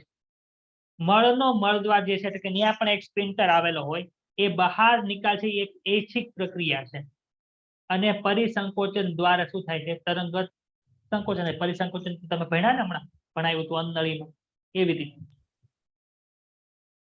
ક્લિયર? ડાઉટ હોય તો બોલ. ના. હા સર. હવે આપણે નેક્સ્ટ ટોપિક છે પ્રોટીન વેલ્યુ શું છે ને. પ્રોટીન કાર્બોદિત અને ચરબીનું કેલેરી મૂલ્ય એટલે શું? પેલા તો કેલેરી એટલે શું? 1 કિલો કેલેરી કે કોને કહેવાય? તો કે એક તપેલું લેવાનું એમાં 1 લિટર પાણી ભરી દેવાનું. 1 લિટર પાણી બરાબર 1 કિલો પાણી થાય. શું કામ? તો કે સાહેબ એની ઘનતા 1 હોય. ઘનતા ખબર છે ને? હા. એની ઘનતા 1 છે એટલે પાણી 1 કિલો બરાબર 1 લિટર પાણી થાય. પણ 1 કિલો પેટ્રોલ બરાબર 1 લિટર પાણી નો 1 લિટર પેટ્રોલ નો. તમે તેલનો ડબ્બો જોયો છે ઘરે લાવો ત્યારે? હા. તો અમુકમાં કેજી માં લખ્યું હશે ને અમુકમાં લીટરમાં લખ્યું હશે. લીટર શું દર્શાવે? કદ. આ શું દર્શાવે? દર. ભાઈની ઘનતા કેવી હોય? અલગ અલગ હોય. અલગ.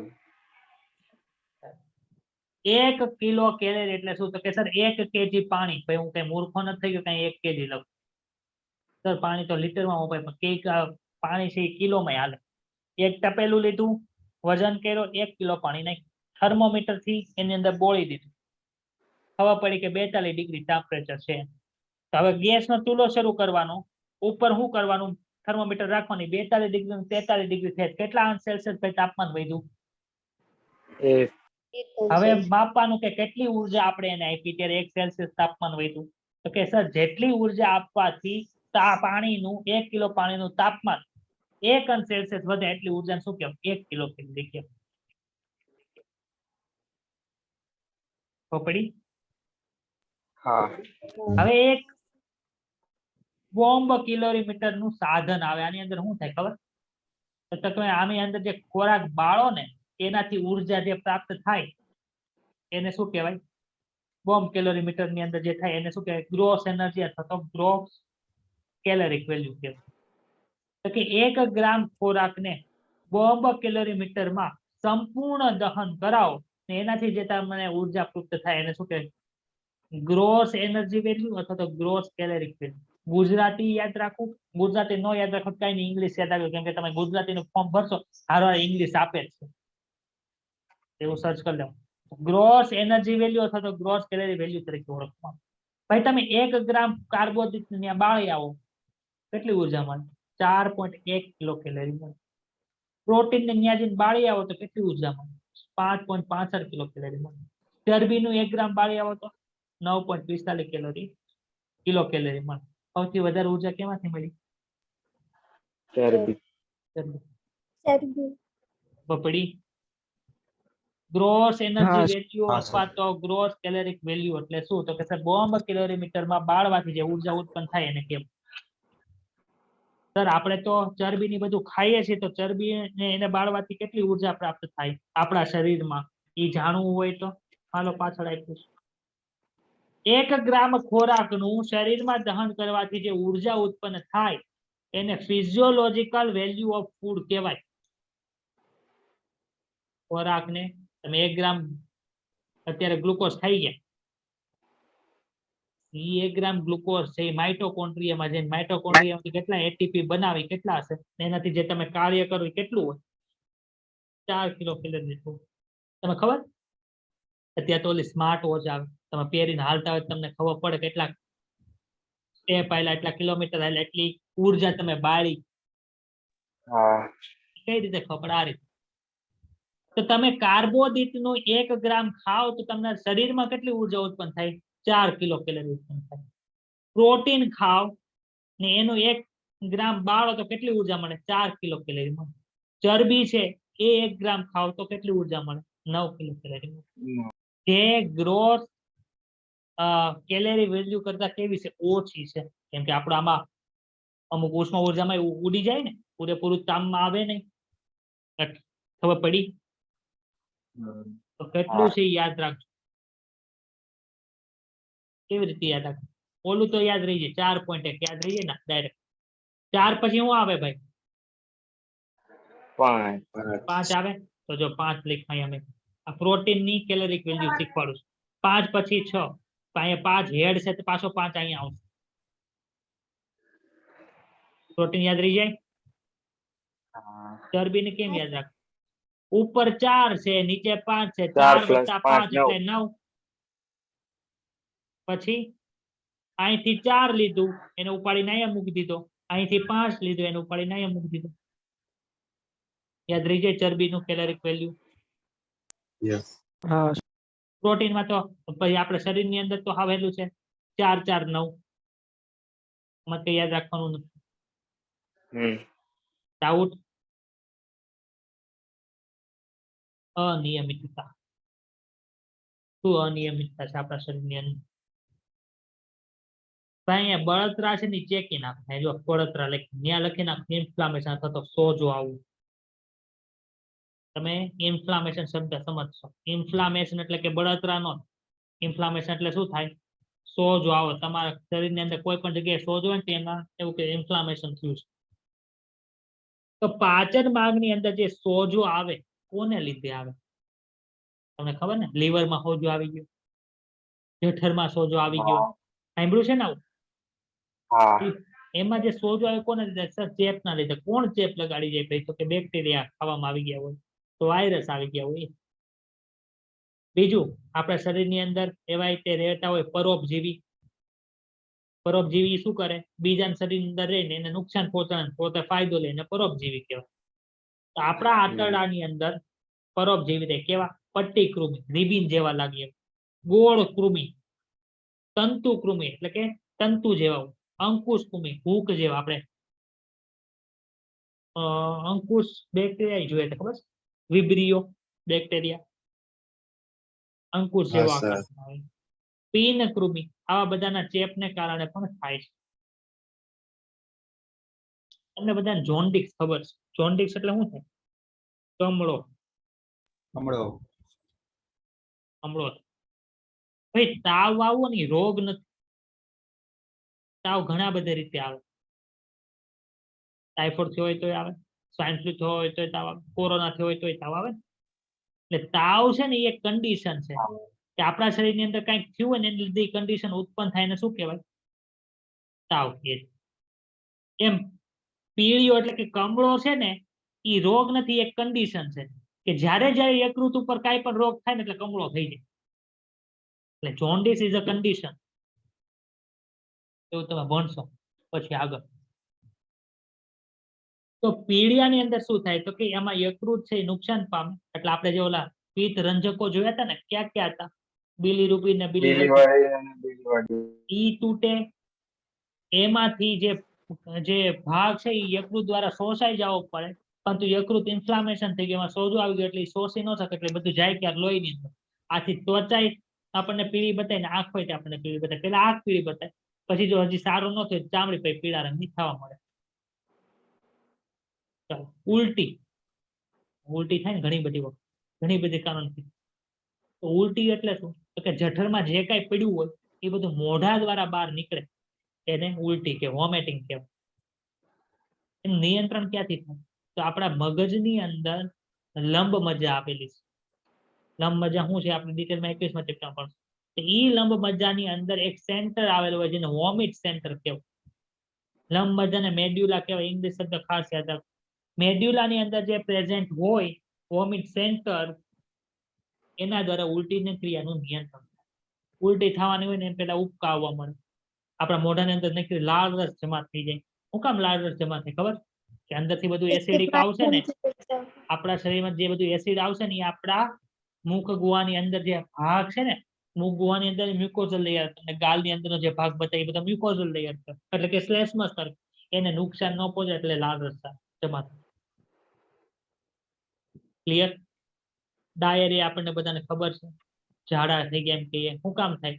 તો કે સર અંદર જે બધા માઇક્રોવિલાય આવ્યા છે ફટાફટ જે કાંઈ આંતરડાની અંદર આવે એને ધકેલી દે અને બહાર કાઢવાની ટ્રાય કરે, એને શું કહેવાય? ડાયરિયા કહેવાય. ઝાડા થઈ ગયા હોય ત્યારે સ્ટૂલ છે એ કઈ કડક ન હોય, કેવું હોય? વોટરી હોય. એને એમ હોય કે આંતરડાને કે અહીંયા બધું ઝેર ભેગું થયું હોય બધા બહાર કાઢો, અહીંયા કઈ હોવું જ ન જોઈએ. એટલે પાણીનું શોષણ કરવાનો ટાઈમ રહેતો નથી. કે આપણા શરીરમાં નાના બાળક હોય એને ફટાફટ ORS પીવડાવે, ઓરલ રિહાઇડ્રેશન સોલ્યુશન, કે એના શરીરની અંદર પાણી જળવાય. નકર શું થાય, પાણી ઘટે એને લીધે આપણું બીપી ડાઉન થાય, બીપી ડાઉન થાય એટલે બાળકનું મૃત્યુ થઈ જાય. પેલા આવું બહુ થતું. હવે આંગણવાડી બધે હોય ને પ્રાથમિક શાળા, ત્યાંથી બધા ORS ફ્રીમાં આપે સરકારી હોસ્પિટલમાં. આંતરડાની અંદર વારંવાર અનિયમિત ગતિ અને નિકાલ પામતા મળમાં પ્રવાહિતતાની વધારાને શું કહેવાય, ઝાડા કહેવાય. જે ખોરાકના અભિશોષણને ઘટાડે, પાણીને ન શોષણ થવા દે, ખોરાકનું શોષણ ન. કબજિયાત, કોન્સ્ટિપેશન તરીકે ઓળખવામાં શું થાય તો કે આંતરડાની અનિયમિત ગતિ થઈ. અનિયમિત ગતિ એટલે શું થાય તો કે સર મળ અટકાઈ.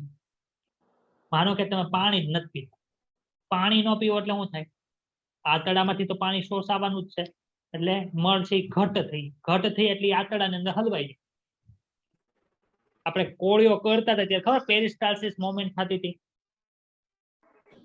હા એ પેરિસ્ટાલ્સિસ મોમેન્ટ તો થાય, પણ શું હોય કે જો કોળીઓ શ્લેષ્મથી એને શું બનાવતું હતું, સ્મૂથ બનાવતું એટલે સરળતાથી ઉતરી જતું. અહીંયા તો શું થાય, શ્લેષ્મ તો છે પરંતુ પાણીનું બધું શોષણ થઈ ગયું એટલે મળ ઘટ થઈ ગયું. પછી આંતરડા ગમે એમ મૂવમેન્ટ કરે ને, તમે ગમે એટલું જોર લગાડો ને તો પણ એ ત્યાંથી આગળ હાલે જ નહીં, શું કામ, સ્ટક થઈ ગયું નહીં. આથી શું થાય છે, મળ છે મળાશયમાં અથવા તો આંતરડામાં ભરાઈ રહે છે, એને શું કહેવાય, કબજિયાત અથવા કોન્સ્ટિપેશન કહેવાય. કબજિયાત ઘટાડવી હોય તો શું કરવાનું, વધારે પાણી પીવાનું તો ન. પછી શું છે, ઇનડાઇજેશન, અપચન. અપચમાં શું થાય કે ખોરાકનું પાચન જ નથી થતું, વારા ઘડે ખાધે રાખો તો શું થાય, અપચો થાય, પેટ ભરેલું હોય એવું લાગે. શું કામ એવું થાય તો કે સર ઉત્સેચકોનો અપૂરતો સ્ત્રાવ થયો. આપણા બધા જે પાચન કરવા વાળા ઉત્સેચકો છે એનો ઉત્સેચકોનો અપૂરતો સ્ત્રાવ હોય, એને લીધે તમે બહુ સ્ટ્રેસમાં રહેતા હોય. નીટની પરીક્ષા જેમ જેમ આવશે ને ખાવાનું જ નહીં ભાવે, પેટ ભરેલું લાગશે. એની ટાઈપિએશન ખબર હશે. બેચેની હોય તો પણ અપચો થઈ જાય. ફૂડ પોઈઝનિંગ થાય ને, ફૂડ પોઈઝનિંગ લગ્નમાં કોકના જમવા ગયા ત્યાં બહુ સારી ન હોય સુવિધા, એટલે કે હાઇજેનિક ન હોય તો ત્યાં થઈ જાય. વધુ પડતું ખાધું એટલે કે હજી ખાધું છે પાછું તમે 1 કલાકમાં પાછું ખાઓ, પાછા અડધી કલાકમાં પાછું ખાઓ તો પણ થઈ જાય. અને મસાલાદાર ખોરાકથી એટલે કે વધુ સ્પાઇસી થિંગ હોય તો વધારે એસિડનો સ્ત્રાવ થાય, એને લીધે પણ એસિડિટી ઇન્ડાઇજેશન સંભળાય. ડાઉટ હોય તો બોલો. છેલ્લે છે PEM. ના. PEM એટલે શું? P for protein, E for energy અને M ફોર માલન્યુટ્રિશન. માલન્યુટ્રિશન એટલે કુપોષણ થાય. તો ઘણા બધા દેશો ક્યાંના છે તો કે છે દક્ષિણ આફ્રિકા હોય, પૂર્વના બધા દેશો, દક્ષિણ અમેરિકા છે, પશ્ચિમ અને મધ્ય આફ્રિકાના બધા દેશો છે. ત્યાં પ્રોટીન અને કુલ કેલરી ખાદ્ય એટલે કે જે તમે ખાવ છો એનું કુપોષણ જોવા મળે, એના લીધે શું થાય, PEM જોવા મળે. દુષ્કાળ વાળો ભાગ હોય તો ત્યાં ખાવાનું ન મળે. પછી રાજકીય ગડબડ હોય એને લીધે શું થયું હોય, બરોબર, રોજગાર ન મળતો એ બધાને ભૂખ્યું રહેવું પડે, એને લીધે થાય. આવું કુપોષણ બાંગ્લાદેશમાં આઝાદીની લડાઈ વખતે અને ઇથિયોપિયાની અંદર 80 નો દાયકો જયારે હાલતો હતો ત્યારે ભયંકર દુષ્કાળ પડ્યો હતો, એને લીધે આવું જોવા મળ્યું. PEM ના 2 પ્રકાર છે, એક તો છે મરાસ્મસ અને બીજું છે ક્વોન્શિયોકોર. એના વિશે ડિટેલ ની અંદર આપેલું છે, જેમ જૂની ટેક્સ્ટ બુક હશે એમાં નહીં હોય, પણ NCERT નો જ ભાગ છે. Protein energy માલન્યુટ્રિશન. મરાસ્મસ ક્યારે થાય તો કે જે તમે ખોરાક ખાવ છો એમાં પ્રોટીન નથી ને કેલેરી મુખ્યત્વે કાર્બોદિતમાં નહીં મળે, એ નથી, તેને મરાસ્મસ થાય. ત્યારે કોશિયોકોર કોને થાય તો કે સર કાર્બોદિત તો બરોબર મળે છે પરંતુ એને ઉણપ પ્રોટીનની હોય તો kwashiorkor. Main difference. What is the reason behind the disorder of marasmus? શું થાય, પ્રોટીન ન મળે, કેલેરી નો. કોશિયોકોરમાં શું થાય, ખાલી પ્રોટીન નથી મળે, કેલેરી તો મળે. કોને થાય ભાઈ, 20 વર્ષના માણસને થાય, કોને થાય તો કે સર 1 વર્ષથી નાનું બાળક હોય ને એને મરાસ્મસ જોવા મળે, જ્યારે કોશિયોકોર છે 1 વર્ષથી મોટા બાળકને જોવા મળે. ક્યારે થાય? તો કે માતા છે એ એનું દૂધ છે એ ન પાય ને એની જગ્યાએ પ્રોટીન અને કેલરી વગરનો ખોરાક એને ખવડાવે તો બાળકના શરીરમાં પ્રોટીન નથી જતું ને કેલરી નથી જતી, આથી એની અંદર મરાસમાં જોવા મળે. ત્યારે કોષોકોર કોને થાય? તો કે સર માતાને દૂધની બદલે ઊંચી કેલરી વાળો ખોરાક તો તમે આપો પણ એની અંદર પ્રોટીન નથી તો એની અંદર શું થાય? કોષોકોર જોવા મળે. આપણને ખબર 1 વર્ષનું બાળક થાય પછી એને આપણે ખવડાવીએ, ખબર છે? દાળ ખવડાવીએ, ભાતની અંદર દાળ પડાવીને ખવડાવીએ. દાળ શું કામ ખવડાવે? દાળની અંદર શું હોય? કઠોળ છે, કઠોળની અંદર શું હોય? પ્રોટીન હોય. એટલે આપણને અંદર પ્રોટીન એનર્જી માલ ન્યુટ્રિશન જોવા મળતું નથી. લાસ્ટ ટોપિક છે એની અંદર ભાઈ અહીંયા આપણે કીધું કે માતાના દૂધને બદલે વહેલાથી જ ખોરાક આપી દીધો. હું કામ ભાઈ વહેલાથી ખોરાક આપી દેવાની જરૂર શું પડી? તો કે માતાને બીજું ગર્ભધારણ તરત આવી ગયું અથવા તો પ્રસૂતિ જોવા મળે તો 1 વર્ષ પહેલા જ નવી પ્રસૂતિ આવ્યો, નવું બાળક જન્મી ગયું તો એને આપણે દૂધ સ્તનપાન કરાવવાનું હોય. મોટું બાળક છે એની અંદર પ્રોટીન ને 2 ડેફિશિયન્સી જોવા મળે. લક્ષણો ક્યાં ક્યાં છે? મોટા ભાગના લક્ષણો કોમન છે. પ્રોટીનની ઉણપ તો જોવા મળે, આપણને ખબર છે. પ્રોટીન ન હોય તો નવા કોષ ન બને, નવા કોષ ન બને તો નબળી વૃદ્ધિ જોવા મળે. પ્રોટીન નવું આવતું નથી તે જ્યાં પ્રોટીનની જરૂર પડે તો આપણા કોષની અંદર જે પ્રોટીન હોય એને તોડી નવું પ્રોટીન બનાવશે એટલે પેશીની પ્રોટીનની ફેરબદલી જોવા મળે. શરીર છે એ ક્ષીણ થઈ જાય એટલે કે નાશ પામતું જાય. ઉપાંગો છે પાતળા થતા જાય. ત્વચા છે એ શુષ્ક થતી જાય, પાતળી થઈ જાય, કરચલીયુક્ત થઈ જાય. શું કામ? કેલેરી નથી મળતી. જે કેલેરી જ્યારે પોષણ મળતું હોય ત્યારે ચામડી નીચે સ્ટોર કરી હોય એ બધી વપરાય જાય એટલે ચામડી કેવી થઈ જાય? શુષ્ક ને પાતળી કરચલી હોય છે. અંદર જે કઈ સ્ટોર કરેલું છે એ બધું વપરાય એટલે શરીરના વજનમાં ઘટાડો થઈ વૃદ્ધિ દરની અંદર પણ ઘટાડો જોવા મળે છે. અને છેલ્લો point, મગજમાં વૃદ્ધિ ન થાય અને વિકાસમાં ઘટાડો. આ બધા કોના લક્ષણ હતા? મરાસમસના. અરે મરાસમસના. કોષોકોરમાં શું જોવા મળે? તો કે છે કોષોકોરની અંદર પ્રોટીન તો હતું જ નહીં એટલે પ્રોટીનની જે વસ્તુ નહીં થતી હશે એ બધી મરાસમસમાં જોવા મળે. એની ઉપરાંત કાર્બોદિત એને મળે છે, કેલેરી મળે છે, પણ વધારાની કાર્બોદિત શેમાં સ્ટોર થાય ભાઈ? ચરબીમાં. ઈ ચરબી ત્વચાની નીચે આમાં જમા થયેલી હોય એને લીધે સોજો આવેલો હોય એવું પણ તમને જોવા મળે. આ કોષોકોરનું છે. ત્યાં તમારું 16મું ચેપ્ટર છે પૂરું થઈ જશે. જેની પાસે મટીરિયલ આવી ગયું એ 8મું ચેપ્ટર, 9મું ચેપ્ટર, 10મું ચેપ્ટર અને 16મા ચેપ્ટરના જે MCQ હોય એ સોલ્વ કરી ક્લિયર? હા જે વસ્તુ મેં વચાવી નથી એ તમારે ઘરે રીડ કરવી પડશે. એની પાછળનું રીઝન છે ચાણક્ય બેચ ની અંદર જે છે એની પાસે આખું વર્ષનો ટાઈમ હતો તો આપણે રીડિંગ કરવાનો ટાઈમ એમાં મળે. હવે અત્યારે હું તમને રીડિંગ કરાવું તો ટાઈમ આપણો વયો જાય, તમને રીડિંગ નો ટાઈમ બીજો નો. પ્લસ કન્સેપ્ટ હશે, કન્સેપ્ટ આપણે ચાણક્ય બેચમાં જે સમજાય એ સેમ ટુ સેમ એ જ મેથડ થી હું કન્સેપ્ટ સમજાય, એમાં કોમ્પ્રોમાઇઝ નથી. મેઇન વસ્તુ અન્ડરસ્ટેન્ડિંગ છે. તમે આમાંથી જોશો પોણા ભાગની લીટી મારી નોટ્સ ની અંદર કવર થઈ ગઈ.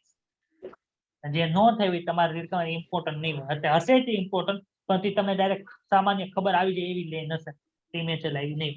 એ તમારે રીડ કરવું પડશે. એમાં પણ કાંઈ ન સમજાય તો મને વોટ્સઅપ મેસેજ કરી શકો છો, અથવા તો આવતીકાલે લેક્ચર હોય ત્યારે પહેલા શબ્દ હું પૂછું છું કે ગઈકાલના લેક્ચરમાં કઈ પ્રશ્ન હોય એ તમને ન સમજાણું હોય પેલા પૂછ. કહું છું કે નથી કહેતો? હા સર કયો છો. એ પ્રમાણે આપણે કરવાનું થશે. આજે તમારો ઝૂમ ની અંદર લાઈવ લેક્ચર છે, યુટ્યુબ ની અંદર લાઈવ થતો નથી એટલે હેરાન કરવા વાળા જે બધા નકામા તત્વો હતા એ આ લેક્ચરમાં બધા નીકળી ગયા. એટલે બધાએ ડોક્ટર બનવું હોય તો સિન્સિયર થવું. તમે એક હરખા કપડા લાવો, ઈ જ કપડા ડોક્ટર ને પહેરાવો, ઈ જ કપડા એન્જિનિયર ને પહેરાવો, બેને બેહવાનું કે તમને ડાયરેક્ટ ખબર પડી જાય કોણ ડોક્ટર છે કોણ એન્જિનિયર છે. શું કામ? એનું વર્તન, એનું એટીટ્યુડ, એનો સ્વભાવ એ બધું ચેન્જ થઈ જાય ડોક્ટરમાં આવે. તમે ડોક્ટર બનવા જાઓ તો તમને જોઈને ડોક્ટર જેવું કેવું તો જોવે ને, તો આપણે ડોક્ટર જેવું બનવું પડે અત્યારથી. જેમ કહેશે એમ કરશો. જે પ્રેક્ટિસ પેપર તમારે આવે છે એ આપશો તો બધા 650 પ્લસ લાવવા માટે સમર્થ છે. આમાં જેટલા બેઠા કાંઈ બગડ્યું નથી હજી, ભલે તમે કાંઈ ન વાંચ્યું. મેં પહેલા દિવસે કીધું હતું તમને 0 બાયોલોજીમાં 0 લેવલ ઉપર હતો તો હું સ્કોર કરાવતી, કીધું તું એ પેલા એ માટે હું કહું એમ કરવું પડે કે ન કરવું પડે? હા સર કીધું કરવું પડે. એ રીતે કરશો તો વાંધો નહીં આવે. અને અત્યારે તમારે જે વાંચવાનું છે ને એ બહુ બેઝિક લેવલનું છે. તમે જયારે આવશો ને ત્યારે ખબર પડશે કે આટલું તો અમે વાંચ્યું હોત તો અત્યારે અમે MBBS માં વહી ગયા છે. MBBS માં નહીં જાય ને કેસ ફર્સ્ટ યર ની અંદર પોણો સિલેબસ કોમન હોય. તો એવી રીતે બધા ધ્યાન રાખવાનું. ને બધા ડોક્ટર ભણશો તો 8,000 ભર્યા પપ્પાએ આપ્યા, તમે કમાઈ નથી ભર્યા, બધા પપ્પાએ જ આપ્યા હશે ને. તો પપ્પાએ જે 8,000 ભર્યા છે એ પાણીમાં ન જાય એટલું ધ્યાન રાખજો. નકર તમે અત્યારે 8,000 તો પાણીમાં નાખશો, 30 લાખ રૂપિયા પણ પાણીમાં નાખશો MBBS સેલ્ફ ફાઇનાન્સ માં લેશો તો. તમને એનું ટેન્શન તમને ન હોય, એનું ટેન્શન તમને ન હોય, એનું ટેન્શન તમારા પપ્પાને. મારી પાસે સાથે એક અત્યારે ડેન્ટલમાં એક છોકરો છે યુપી નો, ઓલ ઇન્ડિયા કોટાથી એડમિશન લીધું છે. એમના પપ્પા રિક્ષા ડ્રાઈવર છે.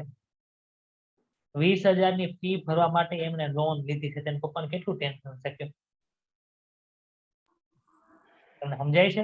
હવે તમે નાના નથી, બધા 18 ઉંમર વાળા જ છો, પછી નીટ દેવા માટે એલિજિબલ થાવ. હવે તમને એટલી વસ્તુ ખબર હોવી જોઈએ તમારા પપ્પા તમારા માટે કરે છે તો આપણે પપ્પાને પૈસા કમાઈને અત્યારે નથી દેવાના, પણ એમને જે પૈસાનું ઇન્વેસ્ટ કર્યું તમારી અંદર, જે ડ્રોપર હશે એની ઉપર તમારા પપ્પાએ તમારા મમ્મીએ ભરોસો રાખ્યો હશે ને કે ભલે 1 વર્ષ પાછી નીટ આપે, 1 વર્ષ ભલે બગાડતો, તમારે હવે એને ફળ દેવાનો ટાઈમ અત્યારે આવ્યો છે કે નીટમાં આ 3 મહિના મહેનત કરી દીધી. શું મહેનત શું કરવાની, શું હાર્ડવર્ક શું કરવાનું સર અમારે ઈ કયો? તો જે હલાવી દરરોજ દરરોજ કરો. પછી જો મારે તમારે 38 ચેપ્ટર પૂરા કરવાના કે નથી કરવાના? ફિઝિક્સ વાળા સર ને 30 ચેપ્ટર એના પૂરા કરવાના, કેમેસ્ટ્રી વાળા સર ને એના 30 ચેપ્ટર પૂરા કરવાના, 98 ચેપ્ટર તો અહીં હાલશે. તો અમે જેટલું હલાવીએ એટલું પૂરું કરજો, તમારું કામ તેથી પૂરું થઈ જાય. તો તેથી અમારો અહીંથી ટીચર તરફથી કોર્સ પૂરો થશે ને તેથી તમારા તરફનો કોર્સ પૂરો થઈ જશે.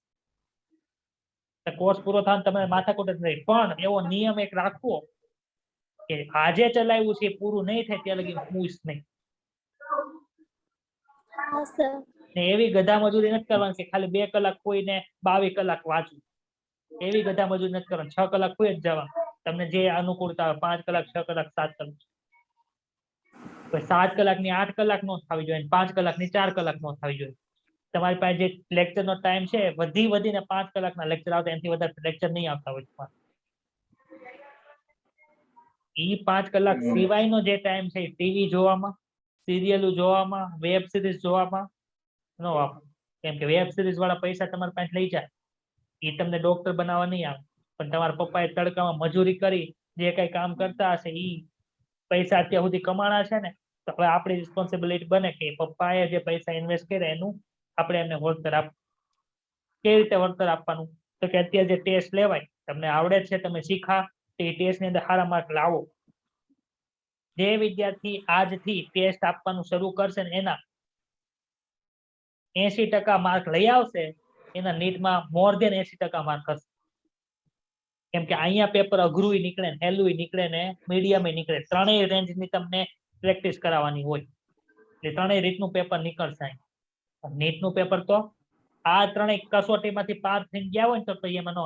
આર્મીમાં ખબર ને ટ્રેનિંગ આપે તમને 20, 25, 30, 35, 40 કિલો વજન ઉપાડીને તમારે ચડવાનું હોય ને એક જગ્યાએ બીજી જગ્યાએ મૂવ કરવાનું હોય, 2-3 કિલોમીટર દોડવાનું હોય. શું કામ? તો જેથી યુદ્ધ થયું હોય ને તેથી એને વાંધો ન આવે. યુદ્ધ કેદી થઈ નક્કી ન હોય. તમારી પાસે 3 મહિનાનો ટાઈમ છે. આજે કઈ તારીખ થઈ? 11 તારીખ થઈ ને આજે? 11. રાઈટ, તમારી પાસે 3 મહિના અને 6 દિવસ છે. 3 મહિના પ્લસ 6 દિવસ છે. તો આ 3 મહિના 6 દિવસની અંદર 17 જુલાઈ દિવસે કેવું પેપર થાય ને એના માટે ટ્રેનિંગ છે. આર્મી તમારે ધાર્યું થાય કે કમાન્ડર કેમ કરવું પડે? કમાન્ડર કેમ કરવું પડે સર? એમાં તમને શિક્ષકો કે એમ કરો થઈ જશે, વાંધો નહીં આવે. એ પ્રમાણે કરજો. કરવાનું છે, બીજું કઈ નથી. આપણે એવું નથી કે આખી ચોપડી આજે પૂરું કરવાનું. તમને એવું કીધું બાયોલોજી નું 11મું આખું આજે પૂરું કરવાનું, એવું કરવાનું કઈ નથી કરવાનું. એક ચેપ્ટર એક દિવસમાં તો બાયોલોજી 2 ચેપ્ટર કોઈ દી પૂરા નહીં થાય. એક દિવસમાં એક બાયોલોજી ચેપ્ટર પૂરું થાય એટલે દિવસે રીડ કરી નાખો. કોણ ના પાડે? અત્યારથી એક હોમવર્ક આપી દઉં છું. ચોથું ચેપ્ટર એનિમલ કિંગડમ, 4 પ્રશ્ન પૂછાય છે.